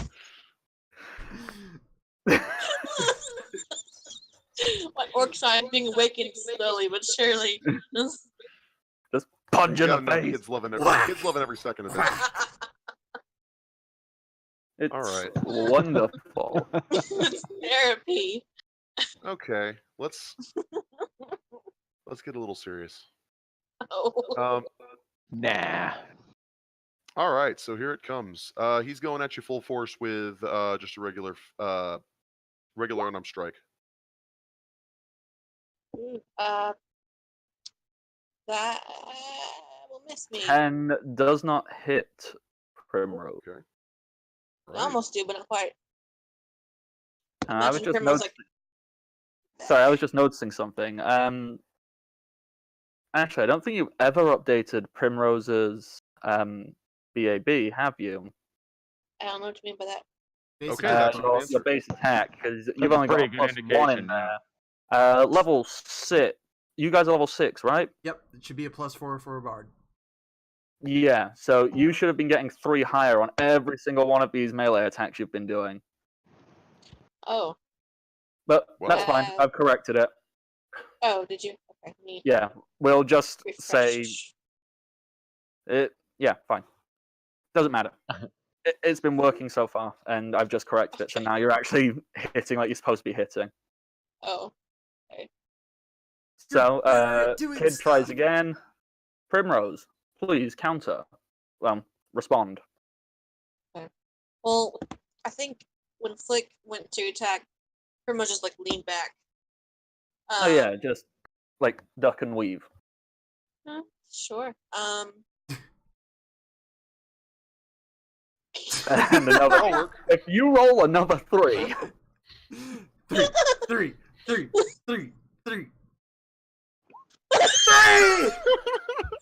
wow. All I right. think this is what the 5th one you've done, and it's This is- max see. every time. So kid, Primrose keeps punching you square in the nose, Whack. and she's done this 3 times in a row. Sorry, they have done this 3 times in a row. Okay. All right. That's working I out. wonder if So here's what I'm gonna do. Kid is going to take a 5-foot step back, and as he twirls around, you see a grand total of 4 kids separate from the main one. Oh. Oh jeez. Alrighty, kid's getting serious. I'm wondering if anyone's watching. Like, just getting Um, kid punched in the face. Anybody who wants to be watching this is more than welcome to be spectating. Unst, I got 100 gold on kid. Oh, Boons chimes in and why? goes, "Have you not been watching? Old has been punching little man in face or what?" Yeah, but she doesn't have any of this Doctor Strange shit going on. So come on. Wait, who's Doctor Strange? All right, come on, try this. Okay, Primrose, kid's obviously going serious and starting to use magic. Yeah, I'm thinking about it too. We just pull up my things. There we go. Don't pull her things. That's not cool. Yeah, Whoa. you don't just go up to people and start pulling their things. You usually ask permission first. Yes. I'm Consent pulling up, is sexy. notepads. Yes, consent is the sexiest. Okay, hang on. Consexy is what I like to call it. Mm. Does Primrose need their flute to cast bardic spells? No? Unless it's No, you well can do it with for it. voice too. Yeah. Just uses it as a device. Okay. Hmm. Do better at whatever you're doing and do it right now. See, I know what I would do if I was you, but I'm very much enjoying watching this. So I'm normally I like to give DM input and suggestions, but I'm gonna pull back because this is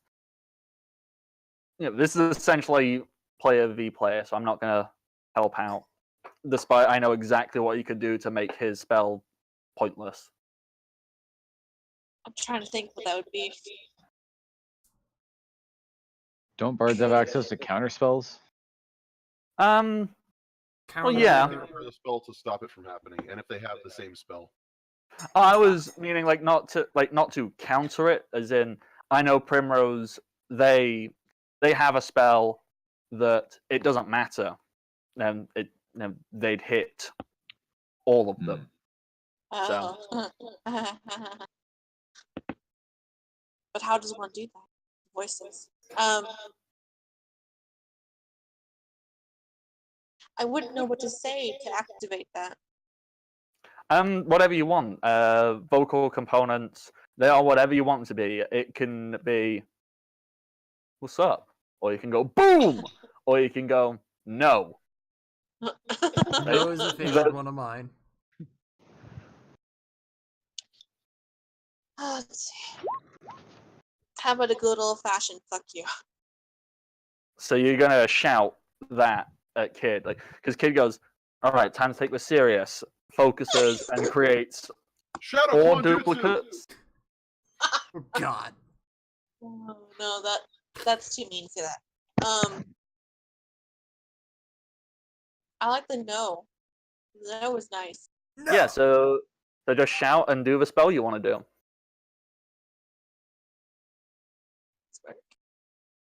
Please work. Bird.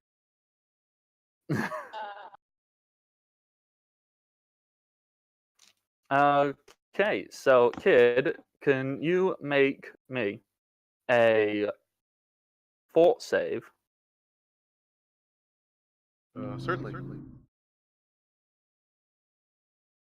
Okay, you resist the stun, but you're going to take 2 points of damage, and as are all copies, therefore they're gone because they only have 1 hit point. Does that work that way? Mm-hmm. Hold on. Because sound burst is a 10-foot radius.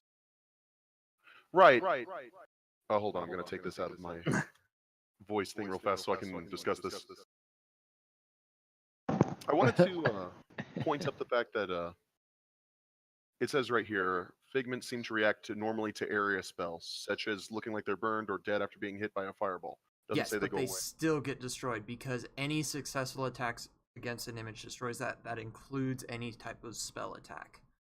They have 1 hit point, basically, is the way it works. So if they take any damage, they fall. They make it look like they got hit by the spell and fall down and look dead, basically. Okay. I'll abide by that ruling.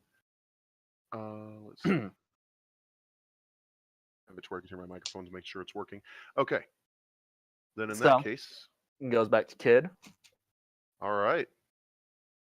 Working with this really quickly, we're going to try something a little different. Kid is going to go ahead and he's going to cast. Here we go. Touch of Fatigue on himself. On self.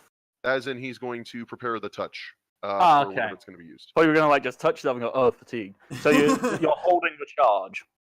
Yes, and he'll make another melee touch attack whenever the time comes. Yeah. Okay. So you're holding that charge because you can do that and then go and touch when you want to. So Primrose.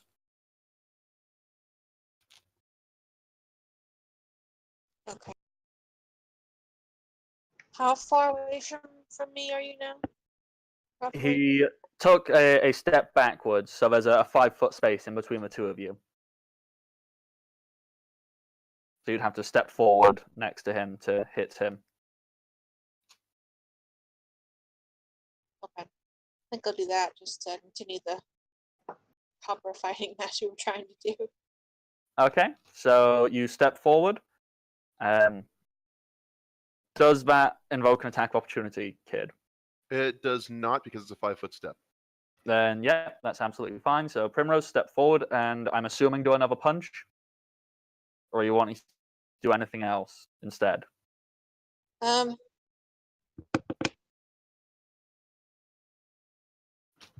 thought about grapple, but there's not much that would do in the first place, so I guess just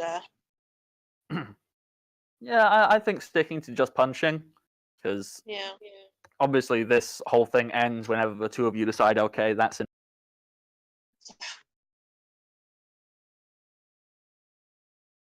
Keep in mind, kid, Primrose has got a blind spot. Mm-hmm. Saying. Like a literal blind spot. Okay, 6. That's not going to do much. As it As you- happens, the only reason why the unarmed strikes aren't provoking attacks of opportunity is because we are not considered armed. If you have a Yeah. touch spell prepared, you are considered armed. So Kid will receive an attack of opportunity on her trying to use that punch. Ah, perfect. There we go. Yep, that is a touch attack. So, That'll be a fortitude save. yes, Primrose, can you please make a fort save? No. Okay.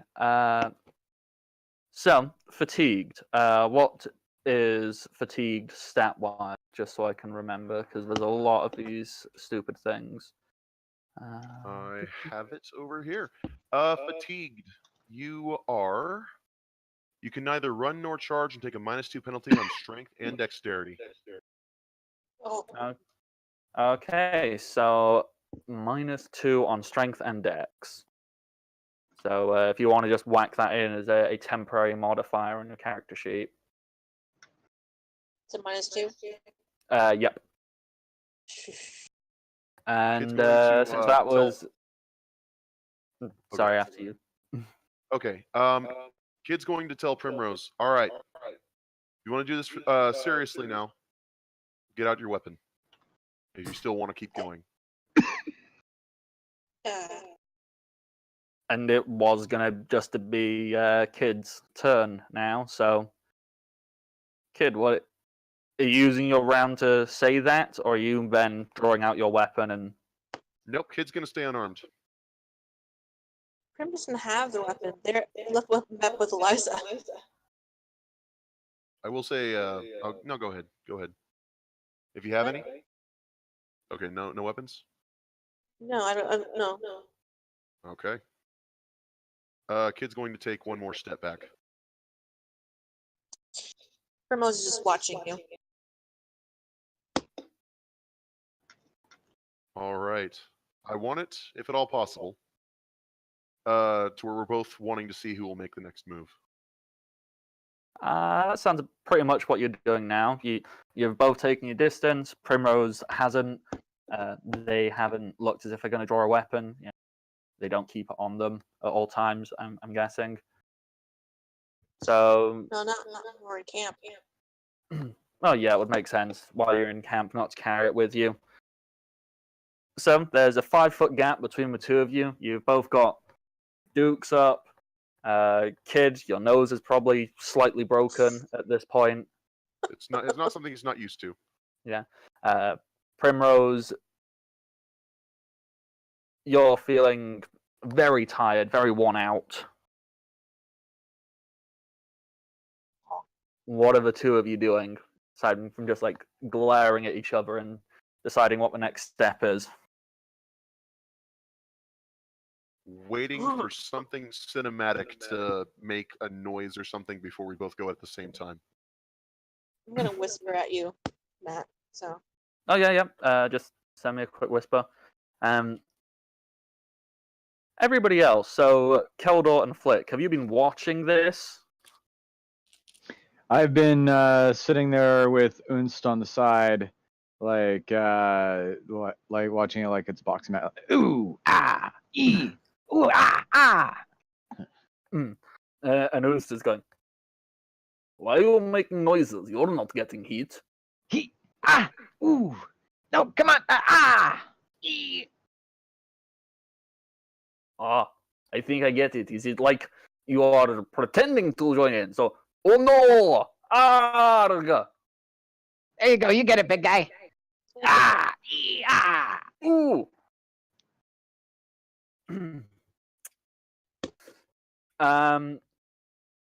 No, that wouldn't work. Although you might want to double. I'm just going to quickly double check if that scales up as your caster level scales up. Okay. Because I don't know if it stays at that permanently. So I'm just load up the spell.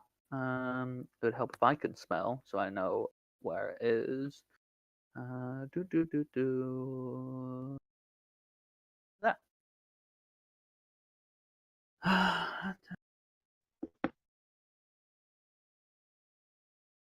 Okay, no, it doesn't. It stays at that amount. So no, that wouldn't work. okay. Well, what would that work on? I'm not asking about it now. What does it work on? Okay, when it says HD, that means hit die. Right. Then it means, and okay, take for example you. You are level 6 and you have 6 hit die. So it would work on things that have up to the number it says. So, for Gotcha. example, if you came across like a bunch of goblins, say there's like 10 of them, and okay, you learn that they go down in, you can assume, okay, they've probably got 1 hit die. You can do that and make however many of them fall asleep or do whatever. Okay. Come here, Mama. Okay. So, Okay. Oh. Okay. You're- I guess. I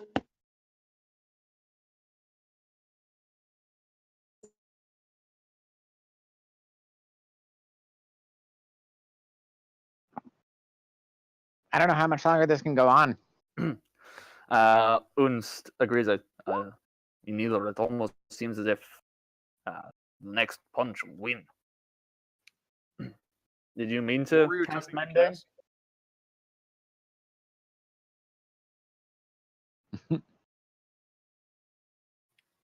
Rebecca, what were you trying to cast? Uh-oh. Oh, No? no. Hello. Hello. Okay. There you Oh, go. that was Rebecca, what were you trying to cast? Claire. Okay, we Not both had the exact same idea. Okay, so both of you, please make a fort save. Shouldn't they have to make 2 fort saves? Would this not be a counterspell? Yes, it would. You're casting the same thing, so it cancels out. Okay, Is that how and that then works? assuming after that you're both going to go screw this, and then charge into each other. One final punch to end it, yes. Okay. So both of I you wouldn't. I'm not able to roll. charge, am I? Sorry. No, you. No, you can't charge because you're exhausted, fatigued even. So you can't charge. However, Kid can. So both of you, please roll, and this is the last hit.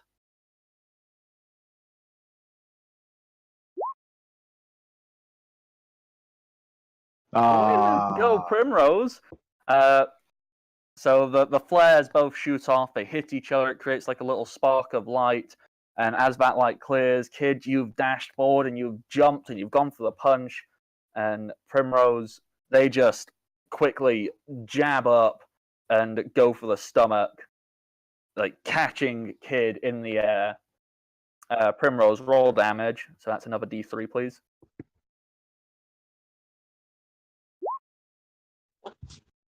Not for once. Dramatic exhaustion, yes.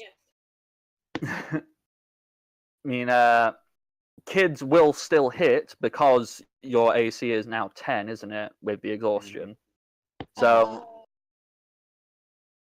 Kid hits yeah. slightly harder. yeah. So Primrose, you catch Kid, like you hit him in the stomach as he's jumped. But Kid, your punch continues and it clocks Primrose in their jaw. So you both hit. Oh! And I'm gonna say after that you both fall over. Ah! Boons kind Kid's of gonna... leans Okay. into Flick and go, so who won? Who owes who money? Kid's I gonna don't know. step up and he's like, "We both won. It was a good fight." So we both owe each other money? Okay, it's a wash, buddy. It's a wash. It's a wash. I think I did more damage, but that's fine. Yeah, Kid definitely looks a little bit more beat up, but When doesn't he? I was pretty much just gonna say that. That's kind of par for the course. Flick's Currently. gonna go over and like offer a hand to Primrose to help her up, which probably looks ridiculous. Yeah, it kind of does. Yeah, you help them get up, and Well, I have a counter to that. Ah. If you don't mind. oh yeah, please, Um, things you want to do them. okay, sorry. Primrose is like feeling uncharacteristically gleeful for all this new experiences. When Flick goes to offer them a hand, Primrose will kind of like quickly lean over and like grab Flick and like lift him up like tight. So you're gonna Ah! pick Flick up as you stand. I don't know what to do. You've been picked Okay, up you like don't a have to do it cat. very long. I'm also covered in cat fur. Oh, Okay. Right? but that the Primrose, you man's suddenly kettle. feel a force on the back of your legs as you can see that Kid's floating disc. Well, you don't really see it, but it's attempting to basically to take you out so that you can sit on it. Yeah, so it just prods Primrose in the back of their knees and encourages them to sit down on it. Mm. I was about to say if you were trying to chip me, I was gonna say bitch. But no. No, I had a lot of options for what I wanted to do for this. Oh, okay, what are we doing? Ah! We're gonna go was- see. What? We're gonna go see something about these little bruises that we got. We won't see them ever again, but you know that's what it's for. Eliza, your two favorite people need some healing. Meanwhile, Primrose is just like cuddling Flick, like this is nice. Ah, ah, ah, ah, ah, ah, ah, ah, ah. Oh, we might drown tomorrow. This is the appropriate response. Keldor This picks isn't up good. a rock and flicks it at Kid when he says that. It's like, whew, because he's been sitting on the sidelines just actually doing work for tomorrow. Like prepping the Kid's been punching crossbows and everybody. everything. I think Prim actually just laughed out loud. It's like, ah, yeah. Fuck. So, you're doing all of this. The night is kind of pushing on. Eliza will come over. She'll get rid of your wounds, your bruises, and she'll kind of look at Kid and be like, Prim, did you do that to him? She sure did. It was malicious. Wow. That's impressive. That's It's impressive that he knows that word. That's Are exactly you what I was kidding? I gonna know say. all the words that mean painful. That I believe. Wait, so what was Eliza doing the entire time? Oh, Eliza was just off, bits and pieces. Okay. She had no God, it idea that takes this me was going back to on. when Oh. God, it takes me back to whenever I was fighting with Brant back when I was growing up. He won Yeah, that too. they kind of kick the shit out of each other. Oh no, Primrose won. I'm gonna save face in front of everyone else, but Primrose won that. If it were a real fight and they had a weapon, I'd be dead. They'd have killed me.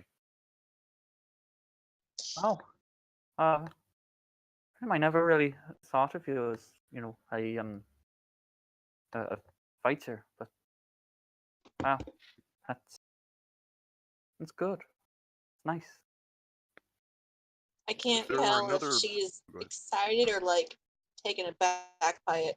Oh no, this is like excited, and she's Oh. a very muted personality in lots of ways. She's very contained, so it's like I thought a wow. I wasn't expecting that. That's really cool, actually. I'd I honestly was say getting if ready it, to be like, if it weren't so late in their game, I would absolutely recommend they take up mercenary work, just like what I did. I'd go ahead and say with how good they are at punching, I'd go with the Dark Ram.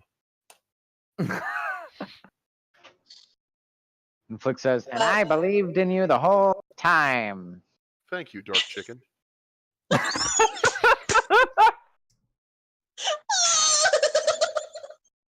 Nobody calls me chicken.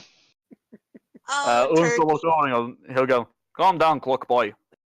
Ah! No, you're not a Well- chicken. You're a turkey. Ah.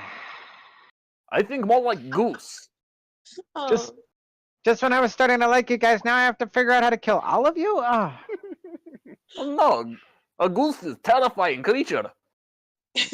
Look at Primrose this. like- Unso roll up his sleeve and he'll show you a very obvious bite mark.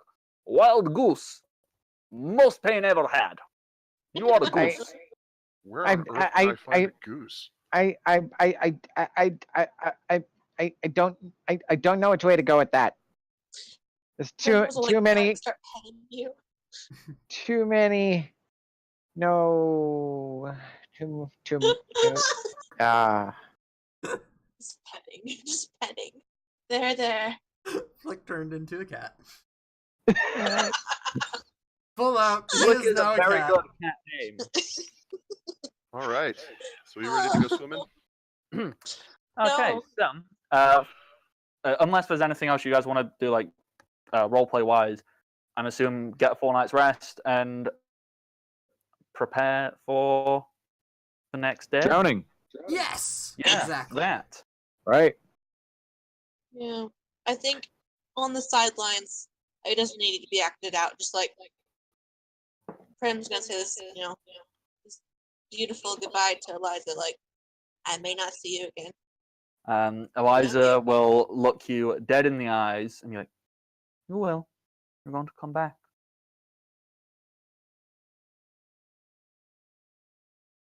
right. She's big. She floats. She's definitely coming back. Primrose will get real close to Eliza and like touch foreheads. Like, Yeah. I know. Yeah, little forehead touching, very sweet, sentimental moment. Eliza will cup Primrose's cheek and just say, like, I know you can do it.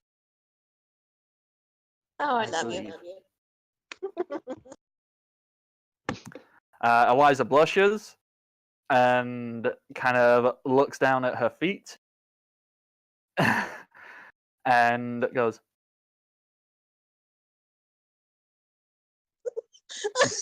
thank you. Oh, Don't die. You're supposed to say it back, Eliza. Can we talk about it when you get back? Okay, here, this might make you feel better. And I walk up and I put my arm like up towards her arm, and then I just give my shoulder a flick, and Spudnik runs up my arm and up her arm and wraps around her neck. Round Eliza. So Eliza's now got Spudnik, and she goes, "Hello." And Spudnik goes,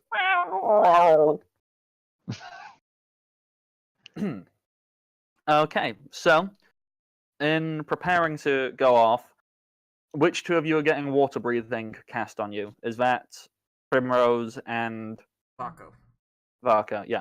Okay, so how Eliza is going to cast this on Varka? It's just going to be normal, like water breathing. For Primrose, she is going to kiss Primrose, and it's not like a ooh. This and because she didn't reply, that's not like a ooh. There isn't. She's just never said that. Like she is conveying that she has these feelings for you. She just has no idea how to vocalize. That's adorable. Wow! I feel good.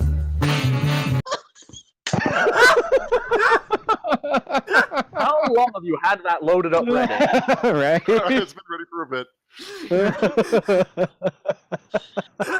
This is why I don't have a face cam. Fucking hell. Lord. Okay, Uh, got this. So, Primrose and Varco, water breathing. Zinderic will turn herself into a shark. That leaves Keldor, Kid, and Flick. Hang on, let me.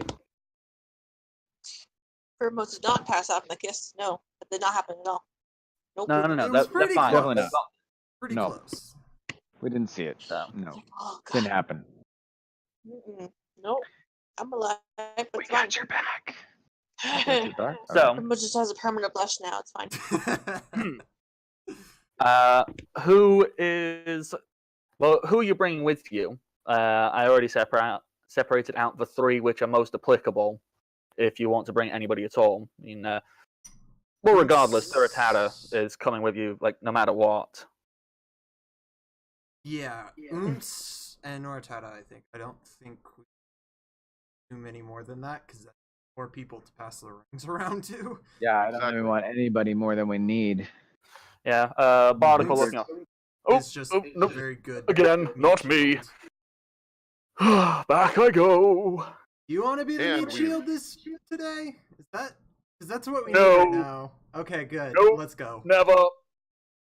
One day I'll be used and someone will appreciate me. One day, but not today. Learn to make stuff, then we'll like you more, and then I can walk away. I make art with my voice.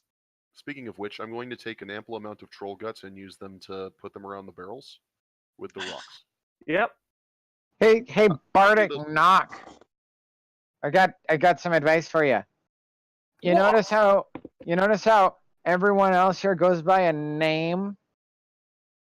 You notice how you think everyone else here is liked more than you? You notice how 2 + 2 is 4? I think you're off track a little bit there. Like, Bardic will then kind of look down at his shoes and like kick the ground and go, okay. What's your name? Tell us your name. If you want us to like you, tell us your name. It's You want us not to very keep... good. It's not interesting. Yes, it it can't is. be Well- worse than Kid. Have you noticed that no one is interested in this fake name you've given us? Can it be worse than that? Okay, fine. My name is Matt. No, There. you're awesome. He gets a big smile and feels good about himself and goes. He then, for a moment, kind of like, that's really nice, guys. Thanks. Sorry. His voice just dropped suddenly. The voices. You know, I guess from not being the character, I guess I can like act normal for a minute. Oh god, this whole Unless time. unless you prefer the other one, because I can No, just- no, All right. So we're Primrose raises friends. her hand. I do. a break would be nice. I'm gonna call you Matt Sprinkles. Let's go, guys. We take off. My surname is Knock. Thank you, Matt Sprinkles. Let's go. And we just leave Don't him behind. die. You just kind of all just walk off the wall, and there's like various splashes, and you go. And he kind of turns around, looks at everyone, and goes. So, you guys, is this what? And they're just all the NPCs looking and go like, we really don't care. Oh. At least Primrose likes you. It's fine. Keldor just doesn't care either way. He's like, yeah, he's a decent guy. Worthless in a fight, but he's a decent guy. You've never seen him fight. Exactly. That's why he thinks he's worthless. Turns out he just walks into the middle of the field and turns into like a 20th level fire elemental and just burns everything in sight. All right. Oh, one day when you actually see, I think you're gonna laugh so much when you see it. Well, let's see. The last couple times he had an opportunity to fight, he cowered in a tent. Hid Ran away in a wagon. Yeah. Yeah. Ran away on a wagon. Ran away on a wagon. Was too busy trying to drag his barrel of ale to the wagon. Yeah, right? I put a stop to that. Like, he hasn't had opportunity. Have you never heard of something called a long con? Well. All right. Let's see if we can see any of those fish guys who might have come up to their dead brethren. Yeah. Okay, so. Alrighty, so. That's a 17 with Sugar, who I'm going to leave on the surface since they can't breathe underwater with me. Yeah. Wait, I have a Good call. question. Yes, please go right ahead, Primrose. How cold is the water? It's a little bit colder than out of the water because it's exposed, but it's not like freezing or anything like that. All right. Who is currently wearing the rings? If Flick has any control over it, he's Flick- taken one to begin with. The two halflings. Well, Duratara's a gnome. Same thing. The two half people Racist! is what he's really trying to say. No, it's race blind, so it's not racist at all. One's taller than the other and has different sure. shaped head. Different like skin, pointy shit. Hairy feet, and the other. One of them has low light vision. One's a But we're the same, sure. The other's a halfling. We all know each other too, by the way. Okay. All right, so between me and Keldor, we should be able to position the barrels pretty well, like with us paddling to try and keep them afloat. Okay, yeah. Could the two of you make swim checks for me, please? Sure. Well, actually, can we take 10 on these? Yeah, I think you can take If 10 the on a swim water's check. Yeah. not rough, we. Yeah. Oh, yeah. So, I believe go you can right take it ahead. even in rough water. It's just harder. No, if it's rough water, unless you have swimming, Okay. you have to do the check. Okay, Yeah. I got a plus 7 on swim check, so I'd be getting a 17 by taking 10. Yeah. Let's see. Where's my swim check? Oh, by the way, I am not wearing my armor. Good I'm call. leaving my cloak behind. I am wearing my tight-fitting leather armor and such, Yeah. but it's basically like a wetsuit at this point. Yeah. Okay. Yeah. I don't think cold weather outfit would be good in this, but that's the only outfit she has. Or they Yeah, have. I'm leaving. Crap. I'm leaving my.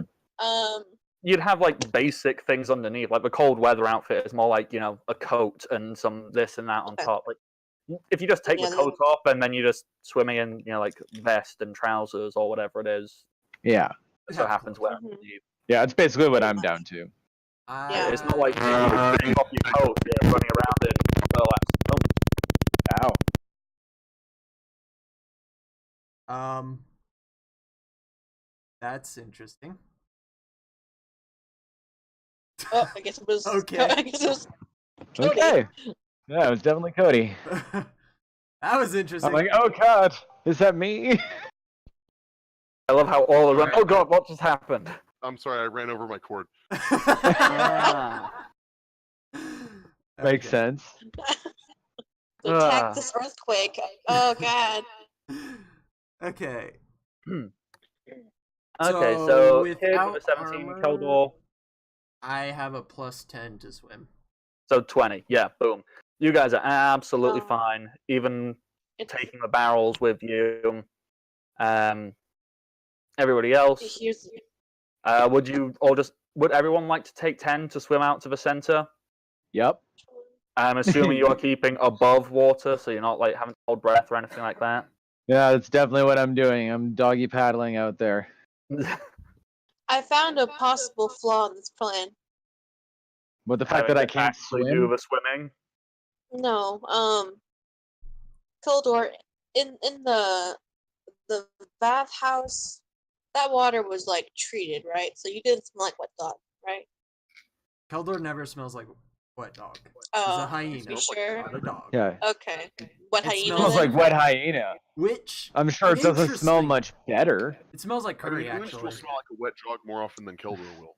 So spicy. Oh god. It's a The kill slightly premise would smell. spicy. How did you research this? Archer has like 12 hyenas just like round back. And He's not allowed looks back at to them the and zoo. studies them. He goes, "What do you smell like wet?" Got it. It's called reading. People should do it. No. I'm sorry, man. I Banned don't from know. every zoo in a 40-kilometer radius. Never And mind, every it's fine. library, ironically. All right. I would be banned from libraries. Oh Good god. lord. Okay, down But by you're Luckily, in I haven't Fox. gone to the one here yet. What did you Uh, do? I take too many. Burn books? Hell All right. no! Well- Too many- Okay. We've only got a few minutes left, so. Let's go. It Yeah. almost feel like you're Oh. just between the pages or something. I don't even know. All right. Let's make our way down. Okay, so how would you like to position yourselves? I'm assuming we're dropping the 4 barrels down. Indeed. On the surface, preferably on the shore, but since we're doing this, I guess I'm going like in the middle of the group. I'll probably be one of the last people to like actually go underwater. Or do I have one of the rings? Yes. Yeah, you're wearing one, so going underwater is no big deal for you. Okay. Well, I actually have a separate map just for this stuff, so Oh shit. it's going to be very, very. Hopefully, it translates and is as clever as I thought it was. It's a circle. And a triangle. That is pretty clever. I mean, Yeah, so one is the aerial view where you are, and the other is like. So one is like bird's eye view, and the other is like if you could bury yourself in the ground and look at it So this in a is 3-dimension. downwards. Yes. Okay. So currently, I mean, there's 30 foot of water above all of this, where all the town is. This area is just the lock itself, so you've got to go down 30 feet to get to this top line here. Okay, we dropped the barrels down, kind of. and I can't see any of your pings. Yeah, sorry, I wasn't paying. I forgot you can't see my mouse. I'm just kind of waving it in areas. Yeah, no. Just hearing it here and there and Yeah, there so- and yeah. To get to this top line here, you need to Yeah. descend 30 feet. Okay, so that's almost like at the floor of the body of water we're on, and then a pit that goes below it, kind of Yeah. thing. So the whole like lake itself, that was all the village. What that triangle area is there, that is the actual lock itself. so which is in the center. So you just swim down and get to like standing on the actual surface of the roads, and if this village wasn't drowned, where you would be standing to go, oh yes, I could go walk into that house over there. Okay. But then words. Is the triangle the cross section of the lake, like going down? Yes. Yes. Okay. So when it comes to actually like descending, and if combat occurs, we'll be using both to determine, in case some of you don't want to go down as far as other people to begin with. So the barrels are like at this level where that are. Yeah, they will drop down to that. And I think Keldor should grab a hold of Zindrix's fin, because he should be able to see everything down there, Yeah, I have dark and vision. Zindrix can move faster. yeah, So- I will allow Zindrix to assist Keldor with swim checks. For Perfect. okay, I'm assuming you're still taking 10, but it's still going to take you. It's going to take you 3 rounds. So those of you who are holding your breath, mark off 3 on how many rounds you can hold it. So that is Unst, Keldor, and Kid. Everyone else, you're breathing on the water, absolutely fine. But Flick stops at the top, like as everybody else like starts diving down. He's one of the last people to dive down, and he still stops at the top because he doesn't trust the ring, and he takes like a big breath, and then he starts doggy paddling down. I would Just the entire love way to see down. that. He's not doing any big strokes. He's not swimming fast. He's just doggy paddling like this the entire way because he has no idea of any other way to swim. I'm gonna voluntarily hold back on my swimming for 1 round, because I would like to take out the ever-burning torch and drop it. Ah, clever. Oh, those work underwater. Wow. Mm-hmm. So if I just They don't need air. True. So would it look like? This wouldn't look like a phosphorescent flare that burns underwater. Those have a particular look because they're phosphorescent, but it would look weird. Mm-hmm. Magical. Magic. Yeah, they don't produce heat either, so And since it would sink faster than we could swim, it would just get a little bit ahead of everybody. it wouldn't even produce bubbles or any disturbance above it or anything. no, it's just like a glowing stick. Yeah. Like a glow stick, Crazy. basically. Okay, so as you watch the barrels descend, so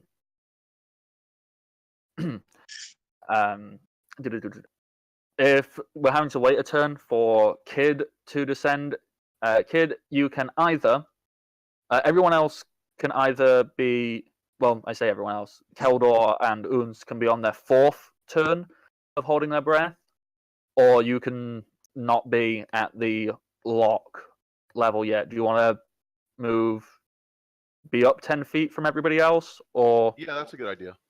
Yeah, okay. So, but the other burning torch still descends and it hits the floor. Could you all please make spot checks for me if you're going to start looking around? Sure. When we get to that point, can I look around for someone to pass the ring to? Yeah. Keldor is not too far away from you, and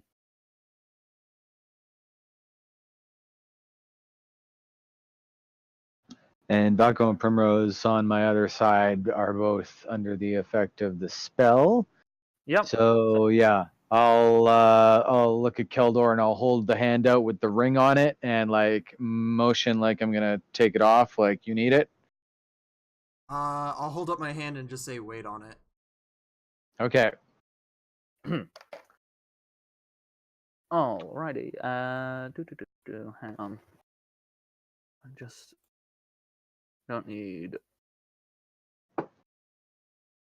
them on there.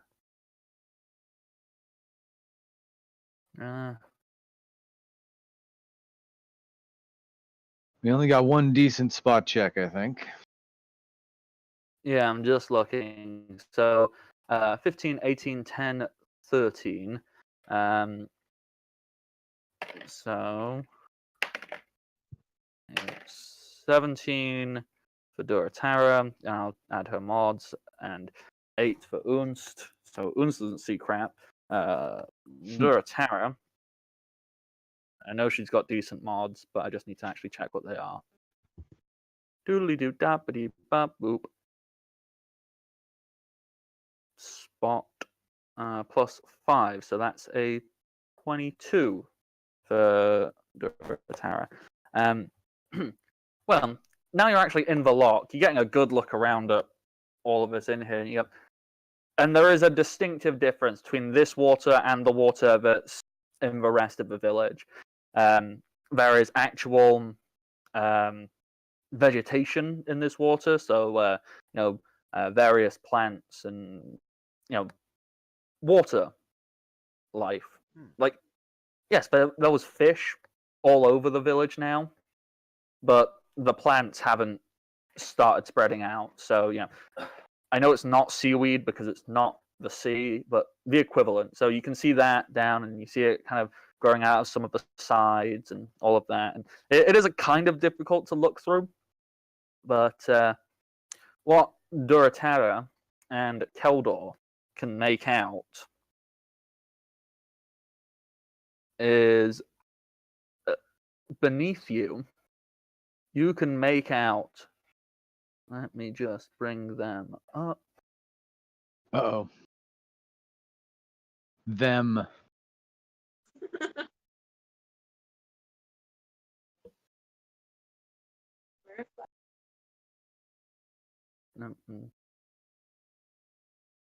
No. Some of the fish people who were kind of down at the bottom, just swimming around. I need to see if they've seen you yet. With a 2, a 4, and a 19. Well, at least one of them did. Or at least they Yeah, missed the barrels. kind of. Yeah, that's kind of what the other two are looking at. We're kind of. Does And anybody then speak one of fish? them looks up and kind of opens its mouth, and it can't scream. Screaming's not appropriate, but it kind of makes this very loud, clacking sound, like. And could you all please roll initiative? Would I have an opportunity to just shoot the one that noticed me since I got a decent spot check?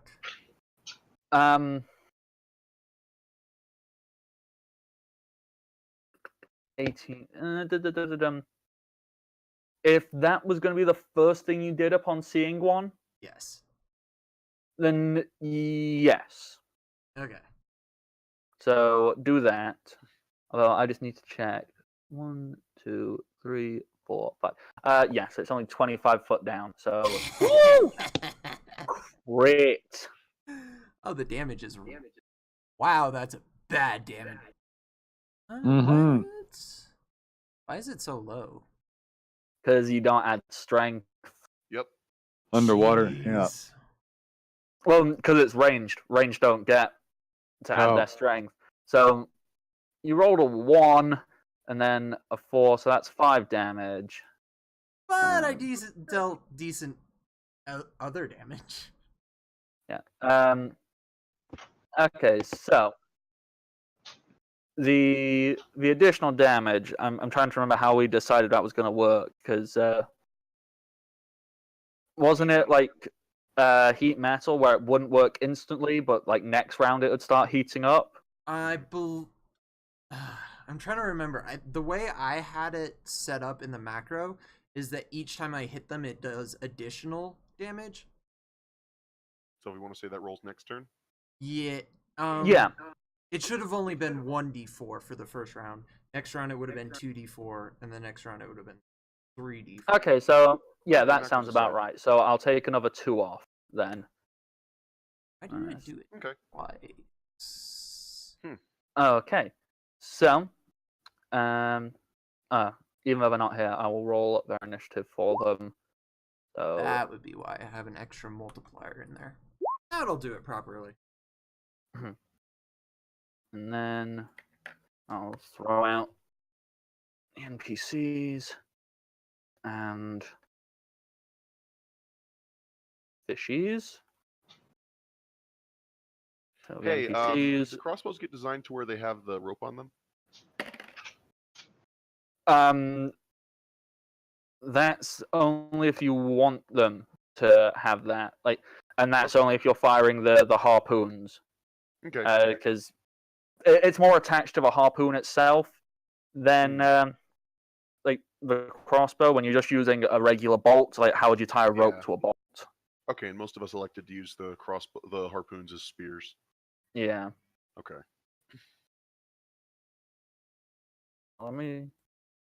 Come on, I'm clicking. You stupid thing. Let me just alter things. There. Christ alive. Yes. And the fishies did not roll so good. Poor fishies. I need to double check, but I think it's either +2 or +3. Can't remember off the top of my head. So let's double check. Oh no, it's +0. Okay, so wow, their initiative is very bad. They're fishmen. There. And let's just throw that into there. So next time,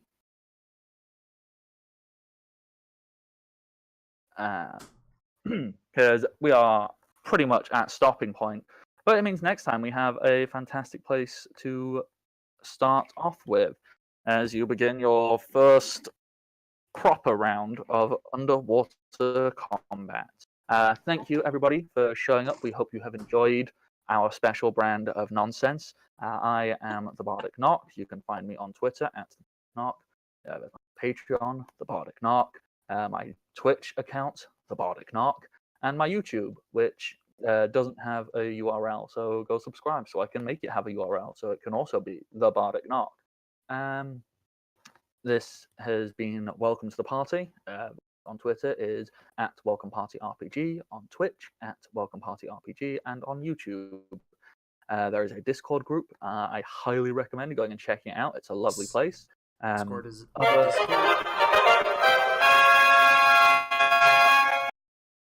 that. Dear God.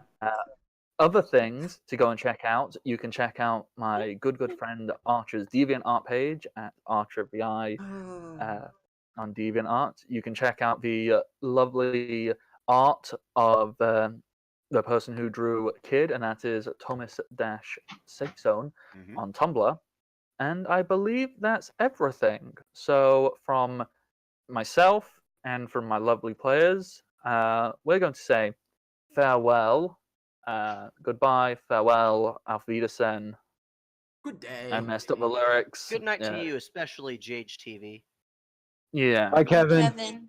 And of course, Kevin.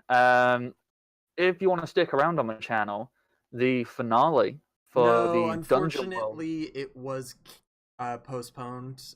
There was just too much going on this week. Sorry about that. Well, never mind, because we're about to go and raid Forge Breakers. I believe they're still. Yay, Forge Breakers! They're awesome. Woo! It's just Forge Breaker, not Breakers, isn't it? I made that mistake last time. I'm just gonna keep calling them Forge Breakers. Oh yeah, stick around and check them out today. I haven't had a chance to catch them yet. So we're gonna go raid that, and we will see you all next time. So thank you very much. And happy adventuring, everybody. Bye.